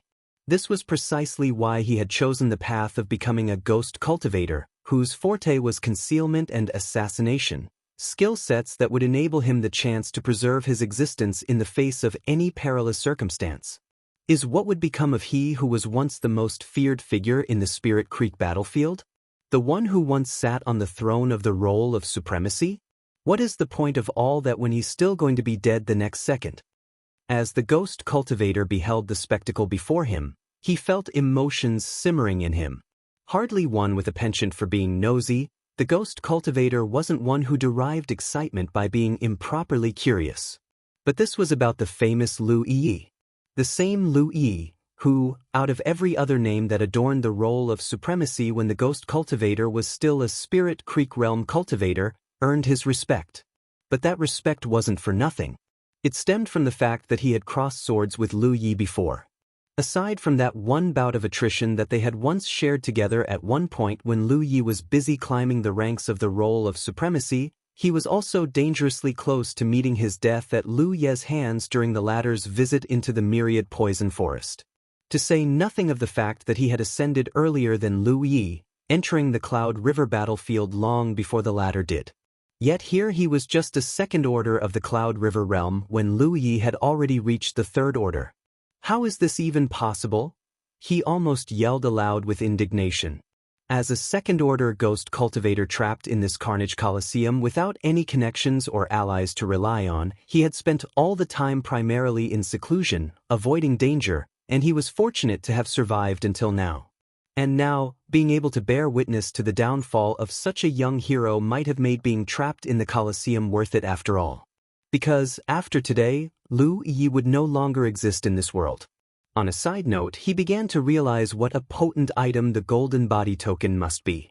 Despite the endless attacks by so many thousand Demon Ridge elites pummeling Lu Yi, keeping him suspended in the air was pretty much all they could do.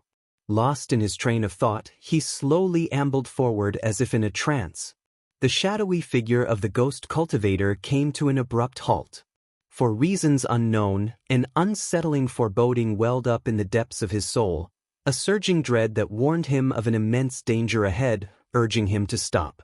It was one of his innate gifts, an extraordinarily acute intuition for latent threats. Not part of his cultivation rank nor mental or spiritual strength, it was just part of his instincts.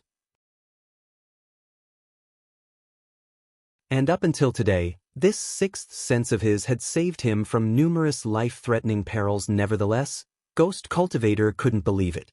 He failed to fathom how a place swarming with so many thousand Demon Ridge elites, his allies, would be dangerous to him. He stood there, rooted to the very spot where his footfalls halted with tiny beads of sweat forming on his forehead. After what seemed like a very long moment, he lifted his foot and hazarded a hesitant step forward. Yet, that single step caused his pupils to suddenly contract, and an unprecedented sense of foreboding gripped his heart. Never before had he experienced such a visceral and vivid premonition of peril. He could almost hear the throes of a death rattle in his ears, warning that if he were to venture nearer, then death would come, inevitably. The fine beads of sweat rolling down the sides of his cheeks converged into larger droplets and trailed further down. The Ghost Cultivator wheeled around at once. He needed to get away, and for that, he abandoned the notion of concealing his presence, bolting with all the haste and urgency his legs could muster into the distance. The still-hidden Li Baxian and Feng Yuexian spied the enemy Ghost Cultivator who had passed by earlier, now retreating hurriedly. That left them both puzzled, failing to comprehend why the enemy Ghost Cultivator would suddenly look so hapless and panicked. Just then, a powerful surge of spiritual power emanated without a warning from afar. Li Baxian jerked his head back around and looked up. There was Lu Yi, who had been bobbing up and down in midair, his entire form now suddenly engulfed in a radiant inferno by a brilliant blaze that came out of nowhere. The fiery brilliance was so intense that it even eclipsed the golden radiance of the golden body token, that Lu Yi looked as if he was being devoured by tongues of flames. As the tendrils of flames lapped at the air, gorging hungrily for sustenance, intricate and complex glyph-like patterns converged and flowed around Lu Ye's body, expanding in all directions. "That's..." Feng Yuechan's eyes widened in astonishment as she stared at this scene, completely baffled by Lu Ye's actions. The Thousand Demon Ridge elites immediately sensed imminent danger. The violent effusion of spiritual power emanating from Lu Yi indicated an impending detonation, making everyone believe that Lu Yi was on the brink of self-destruction.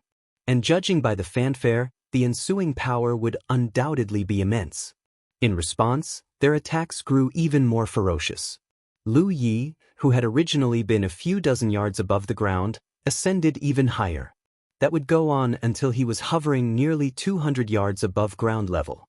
That was the limit of the Ninth Order's telekinesis range. Any further and they would struggle to maintain control over their artifacts. If Lu Yi were to self-detonate at this distance, those below would be well out of the range of the blast. Unbeknownst to everybody, Lu Yi had no intention of self-destructing. His goal was to unleash his ultimate ace. The brilliance that had once illuminated the prairies of the Spirit Creek battlefield was now set to be reborn upon the Cloud River battlefield. His spiritual power tossed and floundered like a storm, but that did not stop him from constructing more yin and yang elements, melding them and spreading them in all directions to eventually enshroud himself, the aureate aura of the golden body tokens still effective. Despite the relentless attacks from the Thousand Demon Ridge elites below, all they could do was prevent him from falling back to the ground. All that spiritual power he had stored up in glyph, gathering spirits that he conjured on his back, was sapped dry in the blink of an eye, followed swiftly by the first gathering spirits glyph he built on his chest. Like a broken dam, Lu Yi could feel his powers drawn out of him with the speed and intensity of a surging rapid, while the intricate glyph-like marks around him grew denser and thicker. At the same time, he discovered that he had been mistaken. When he first tried using this ultimate technique, Lu Yi had built 2 glyph, gathering spirit circles to gather enough spiritual power. At the time, he thought that he might not need such preparation if and when he reached the Cloud River realm. He thought that once he reached the 5th and 6th order, he would be able to dole out this ultimate move arbitrarily without suffering any repercussions. He really was wrong. The present situation proved otherwise. He still needed to build 2 glyph, gathering spirit for this technique, even though he was now a 3rd order of the Cloud River realm. That led to the assumption that using this ultimate technique would demand even more spiritual power as one ascended up higher ranks of cultivation, but in turn, the resultant blast would also be significantly amplified.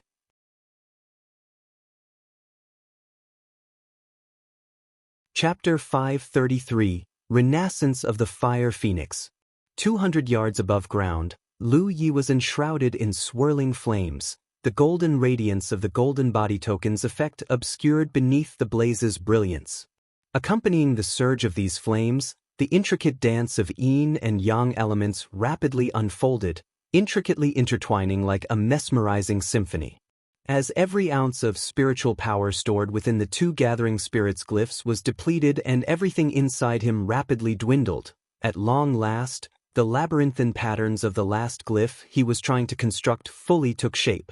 Numerous eyes, all of them belonged to the Thousand Demon Ridge cultivators, panned up in awestruck silence, their gazes riveted to the spectacle unfolding in the sky. What met their eyes was the sight of an oval-shaped object resembling some kind of beast's egg. Its surface was crusted with intricate patterns that shimmered and glowed, all with Lu Yi cocooned inside its enamel-like embrace. The pulsating radiance resembled an otherworldly form of respiration by an extraterrestrial beast.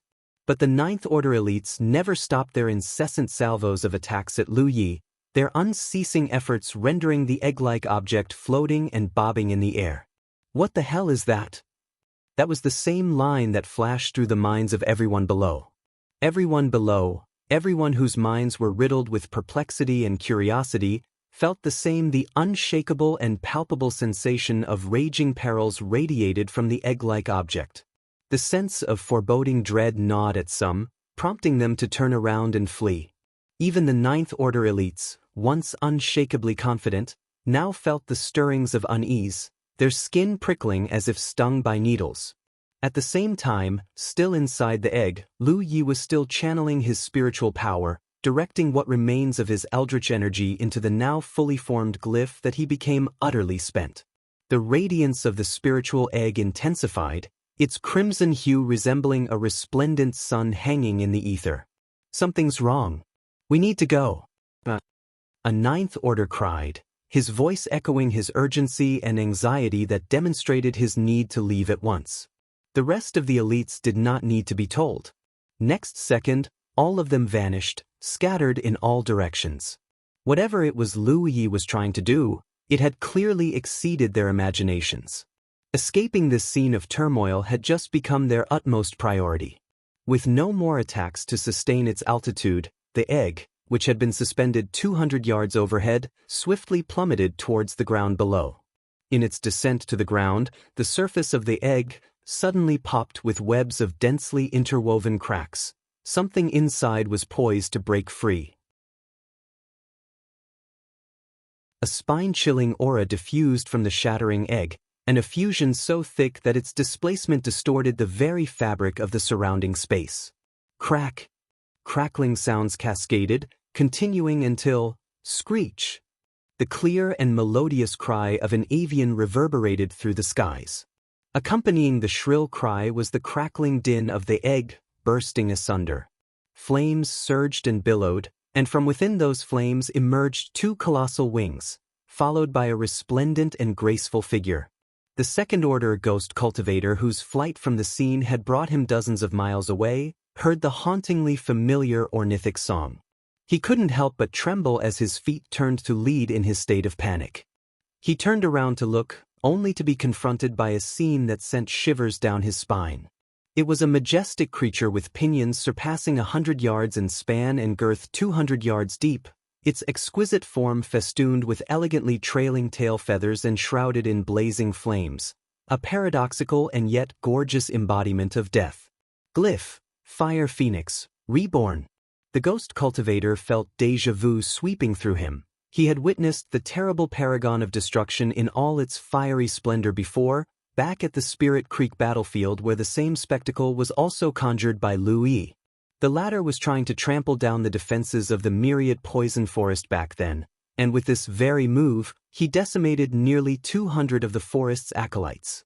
The ghost cultivator had narrowly escaped the calamity only because he had fled in advance. Since that day, the graceful form haunted his sleep for a considerable span of time before he finally found peace. And yet, right here, right now, the same scene had once again been visited upon him. But the reappearance of Lu Yi's phoenix was not without its distinction. The phoenix this time appeared to be larger than before, its appearance more vivid and lifelike. Even the individual feathers on the phoenix's form looked more distinct and discernible. Beyond any doubt, the change to the phoenix's appearance must have everything to do with Lu Yi's ascension into the Cloud River realm. The last time Lu Yi conjured the fiery avian, he was still at Heaven 7, which was significantly a long way from the Cloud River realm Third Order he had achieved now. In the meantime, the ghost cultivator was overcome with a profound sense of relief, grateful for having made a hasty escape before it was too late. Had he lingered, he would have inevitably been ensnared in this blazing crisis. The colossal, flaming silhouette of the phoenix descended from the skies, its intensity and ferocity akin to a mountain crushing down on the horde of 1,000 Demon Ridge cultivators. The scorching waves of heat brought not only death and destruction, but also a sense of despair as if, as with all life and things, all hope was being devoured by the inferno. In just the blink of an eye, the gigantic bird of fire covered more than 200 yards, a predator swooping down on prey. The ebullient form was on the cusp of colliding with the ground when it abruptly veered off its original trajectory, gliding at a mere dozen yards above the Earth's surface. Its immense wings flapped gently, its incandescence distorting space and setting anything its feathers brushed aflame that even the Earth was reduced to silica. Agonizing wails of pain and anguish pierced the air, only to be abruptly silenced. Scores of Thousand Demon Ridge acolytes had already begun escaping even before any of them got a proper glance at the phoenix. But it was already too late. Wherever the colossal form passed, men and women were incinerated, the blossoms of their life withering in a mere fiery flash. Such was Fire Phoenix's might that only Ninth Orders stood what semblance of a chance to withstand its terror, even if it was just mere endurance. Everything happened so fast. In what felt like both an instant and an eternity, the uncontrollable trajectory of the Flame Phoenix saw the mythical avian crashing into a hill not far away. In its wake a long and wide trail of scorched earth and charred, lifeless bodies. The chaos gradually subsided. The fleeing Thousand Demon Ridge acolytes, their hearts still pounding with fear, came to a hesitant halt. Those who hadn't fallen in the path of the fiery phoenix secretly breathed a sigh of relief, having narrowly escaped death. However, for those unfortunate souls in its wake, luck was but merely a fleeting notion. Amidst the still smoldering terrain, one figure stood tall as if in defiance to the phoenix's invincible might, a Ninth Order. Petrified to the very spot where he was standing when he resisted the phoenix's searing incineration, he, with his hair and clothes all fully reduced by the fire into ashes and crisp, and every inch of his skin now charred black as soot, looked like a dead tree still standing after an inferno, even though life still pulsed within him. Needless to say, the grievous wounds he suffered necessitated immediate medical attention from a healing practitioner, lest what remained of his life ebbed away. What misfortune that he was caught in the path of the phoenix's flight. Streaks of light shot into the sky, the rest of the surviving Ninth Orders rushing toward where the phoenix made its descent. When they arrived in just seconds, there was Lu Yi lying amidst the blackened, smoking earth, his face pallid white and his vacant eyes staring up at the sky utterly devoid of the strength to move even his fingers. Even so, after what just happened, no one dared to approach Lu Yi too closely. Who could predict what other aces he could still be hiding up his sleeves? Some gritted their teeth in tensed frustration, their hearts filled with unease. Just when everyone expected Lu Yi to just self-destruct, he had unleashed a last-ditch attempt that had unexpectedly succeeded in claiming the lives of countless Thousand Demon Ridge cultivators instead. Even when they finally realized what he was up to earlier, they were powerless to stop him. No one could, not with the Golden Body Token's magic still operating. Unless they fled before Lu Yi could do anything. But that would have presented Lu Yi the chance to escape too. Lu Yi remained unfazed by the litany of curses directed his way, feeling instead troubled by the deluge of dizziness assailing his head. Golden stars danced before his eyes, and he felt feeble and powerless, completely bereft of vitality. Even the surface of his skin was splitting open, leaving his entire body drenched in blood-red web-like trails. It was exactly the same as the last time he had used Glyph, Fire Phoenix. He did not need to be a genius to know why. He still lacked sufficient strength to properly use Glyph, Fire Phoenix, and as an aftermath, the drawbacks of unleashing the Glyph overwhelmed him physically. While he could still use the Glyph so long as he had enough time and spiritual power, he could still not quite fully master and control the technique. Otherwise, he wouldn't have crashed here. He would have steered the Phoenix to chase down every Ninth Order he could find. Streaks of flying embers resembling fireflies floated towards him from a particular direction, embedding themselves into the battlefield imprint on the back of his hand. These were the contribution points of the fallen Thousand Demon Ridge cultivators who were killed. Meanwhile, high above the celestial expanse, upon the Carnage roster, the name, Lu Yi, that had been teetering on the brink of slipping beyond 10th place emitted a faint glimmer before it soared to reclaim the top spot. His Carnage points tally of 7,110 instantly doubled, skyrocketing to 15,620. The significant increase in Carnage points showed that in just one fell swoop by using Glyph, Fire Phoenix, Lu Yi had just slain at least 40 to 50,000 Demon Ridge acolytes, which was just a small number relative to the full number of Thousand Demon Ridge cultivators who were rallying here earlier, not even a tenth of the entire horde. The early realization had given them ample time to react and disperse, allowing the Phoenix to eliminate enemies within just one designated bearing. Crack! The faint, crisp chime of broken glass resonated in the depths of everyone's hearts right at that moment, followed swiftly by the fragmentation of the morbid claret-red canopy above them that marked the Carnage Colosseum's entire length and breadth, shattering like a smashed mirror. Lu Ye's eyes squinted reflexively as the first shaft of light reached him as the brilliant luminescence of the sun came down to once again bathe the world in a golden embrace.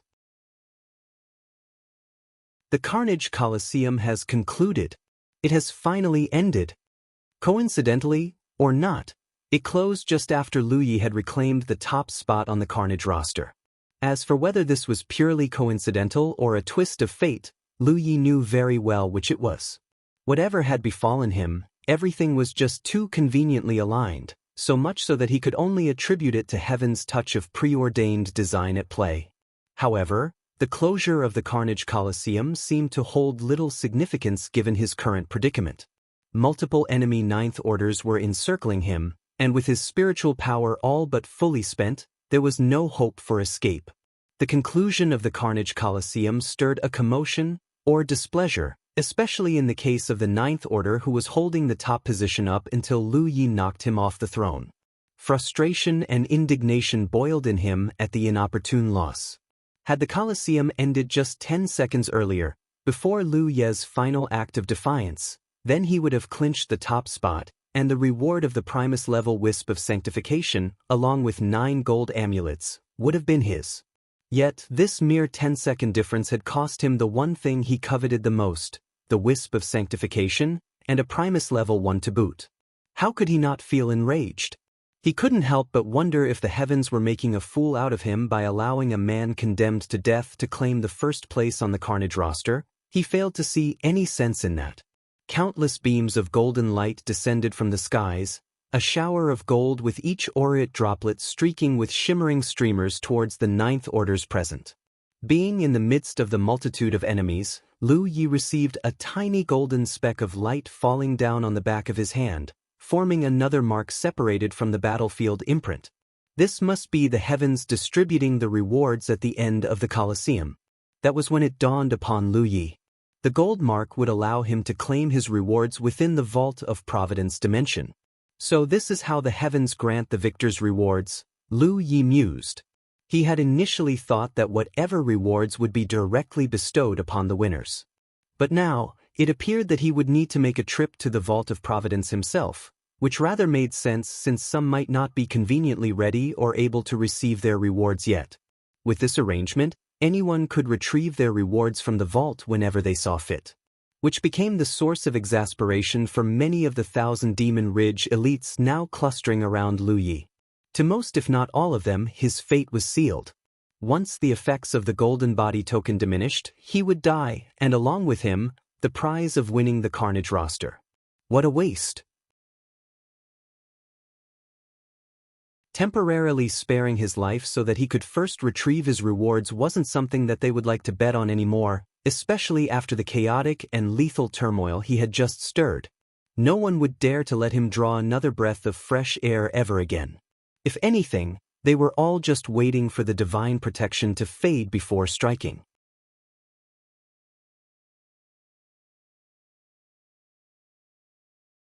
Chapter 534, In Heaven's Name. Like a dying fish's mouth agape for breath, desperately seeking the elusive embrace of air, Lu Ye's shallow, labored breaths were occasionally punctuated by fits of coughing. After a brief eternity, he managed to muster a fragment of his strength. His vision spun, and all around him were the furious yet wary visages of the enemy Ninth Orders like a flock of vultures circling him. "What a wretched soul you are, Lu Ye!" Wei Kei's voice reverberated, dripping with venom. Turning his gaze toward the sound, Lu Ye beheld a rather comical sight. A bedraggled Wei Kei whose hair looked like flames singed it. He hadn't exactly fared well, even though he had survived Lu Ye's last attack, having been visibly frightened by his Phoenix too. While he hadn't sustained physical injuries, the sheer terror had left its mark. Deep inside, he was thanking the stars that he was not caught in the path of the Phoenix fire, or he would have been severely wounded, if not dead. Lu Ye's coughing intensified, each bout threatening to rack his body apart. Despite the agony, he forced himself into a seated position, his blood mixing with the earth beneath him, painting a grim tableau of crimson. Gazing pensively at Wei Kei, Lu Yi spoke impassively, "You can't wait to end my life, no?" Wei Kei retorted icily, "You still think there's any chance of you walking away from this alive?" Lu Yi remained silent. Wei Kei continued, his tone laced with derision, "Did you think we wouldn't notice powerful Grand Sky Coalition cultivators lurking nearby, waiting to rescue you? But given the current circumstances, do you think they would dare to intervene? Your fate is sealed. It's time to let go of any lingering delusions." "Is that so?" Lu Yi allowed his head to droop, his long hair forming a shadowy veil over his eyes, shielding his countenance from the harsh sunlight. He surreptitiously tapped a finger on his battlefield imprint and relayed a message. "You don't have to come to rescue me, Brother Bashin. I'll be taking my leave, so we'll meet again in 1 month." 20 miles away, Li Baxin, who had been closely monitoring the situation, received this message. Once reading the message, his expression shifted to a mixture of astonishment and suspicion. At first glance, it seemed as though Lu Yi had resigned himself to a certain death, but when coupled with the last sentence, the context changed entirely. Lu Yi specifically mentioned in 1 month. The only thing that brought to mind was the 1-month restriction period that followed any cultivator's exit from the Cloud River battlefield. During this period, cultivators were prohibited from re-entering the battlefield. Such was the rule set by the heavens that no one could alter. Hence, the implications in Lan Yi's words could not have been any more crystal clear. He intended to depart from the Cloud River battlefield. "Wait, Li, what are you thinking of doing?" Li Baxin hurriedly inquired. Lu Ye's response came through expeditiously. "Right from the start, brother, the only thing stopping me from leaving was the Carnage Colosseum. But now it's no more." Li Baxin blinked in surprise, and then a realization dawned upon him. He had been so deeply concerned about Lu Ye's safety, rushing around to rally for help while attempting to devise a plan to rescue him, that in the process, he had lost sight of the most important point. Indeed, all along, it was the Carnage Colosseum's eldritch restrictions that had been preventing Lu Yi from escaping. Now that it had ended, there was no longer anything to confine him. The 1,000 Demon Ridge enemies assumed that Lu Yi would be theirs to slaughter once the effect of the Golden Body token faded. Little did they know that the diminished restriction of the Carnage Colosseum now meant that Lu Yi could leave whenever he wanted to. Although doing just that would incur a very, very steep price, to say nothing of the fact that this particular method that Lu Yi had come up with was something that few could emulate. When weighed against the preservation of one's own life, no expense would appear too exorbitant. As for Lu Yi, Li Baxin never doubted whether Lu Yi had the wherewithal to make such a maneuver. After all, Lu Yi had amassed such wealth that few in the Cloud River battlefield could match. Li Baxin could still not quite forget how Lu Yi had once purchased 2-point restoration pills, each worth 150,000 contribution points, in a single transaction for him. He could count on one hand the number of cultivators of similar rank who could possibly match Lu Ye's opulence, especially since he had just amassed an impressive increment of almost 10,000 contribution points after decimating so many enemy cultivators. "Let's go. We're leaving." Li Baxin called out to Feng Yuechan. An incredulous Feng Yuechan was completely bewildered. "What about Lu Yi, Baxin?" "Lu Yi has his own way of escape. Our job here is done," Li Baxin answered cheerfully, his former tension and worry evaporated, replaced by an inexplicable sense of tranquility and relief. Feng Yuechan looked puzzled, but it did not take long for something to click in her mind. Lu Yi is planning to use that method to leave the Cloud River battlefield, isn't he? Li Baxin nodded. "Precisely." Feng Yuechan sighed softly. "Wow, Lu Yi really is rich. No wonder his progress has been so rapid." They swiftly sped away as they talked, at the same time relaying word to the rest of the Ninth Order allies whom he had rallied for help to inform them that Lu Yi would be fine and it was time to go. More than 20 miles away on the black and scorched plain, Lu Yi immediately contacted Xia Qianqian right after he was done with Li Baxin. Up until now, he recognized Wei Kei by face, but he had always been unaware of the latter's name and the sect he belonged to. Since Xia Qianxian was always well informed about such matters, Lu Yi decided to ask her. A response from Xia Qianxian came moments later. Wei Ke of the Clouded Sun Clan. Lu Yi raised his gaze and cast a deep, unfriendly, and yet meaningful look at Wei Quebec. Their eyes locked, and the latter furrowed his brow, sensing a palpable measure of hostility. Still, the situation dictated that there were few reasons for him to be afraid of Lu Yi. Lu Yi appeared unlikely to be able to even stand unassisted, let alone pull off any other tricks anywhere nearly as destructive as the one he had just displayed earlier. Every one of you here wants to be the one to kill me, eh? Lu Yi surveyed his surroundings. Someone growled in a low tone, "What a pointless question. When the token's effect runs out, that's when your clock ends. I'd be hoping for the effect to last as long as possible if I were you, just for a little extra time." Lu Yi exhaled heavily, maybe. Supporting himself on his knees, he slowly rose up. He faltered, wobbling unsteadily as he straightened up, "But I guess I'm sorry. You're all gonna be disappointed." "Quit playing games, Lu Yi," one of the 1,000 Demon Ridge elites sneered. "You would have been dead hundreds of times over if not for the golden body token. Dispense with all that grandiloquence. If I were you, I'd be digging a grave right now, unless you're hoping for scavengers to deal with what's left of you." "True enough," Lu Yi conceded, nodding. "Without the golden body token, I would have long been killed already. But what can you say? I did really have the golden body token to keep me safe."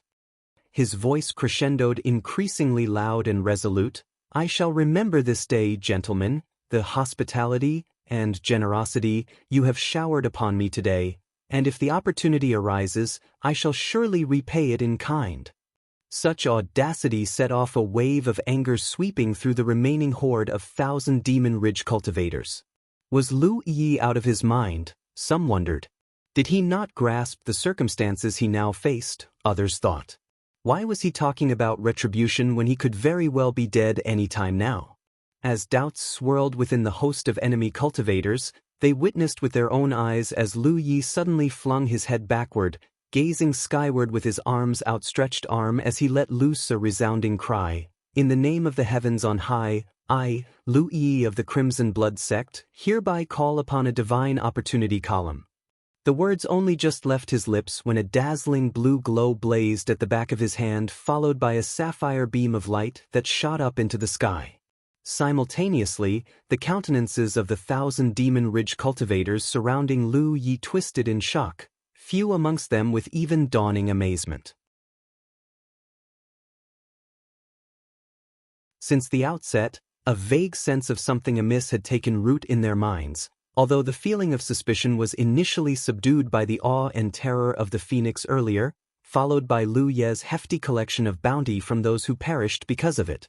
There was hardly any time for deep contemplation. Now, however, the very reason for the foreboding finally manifested. Everyone had overlooked the fact that Lu Yi could invoke upon the name of the heavens a divine opportunity column.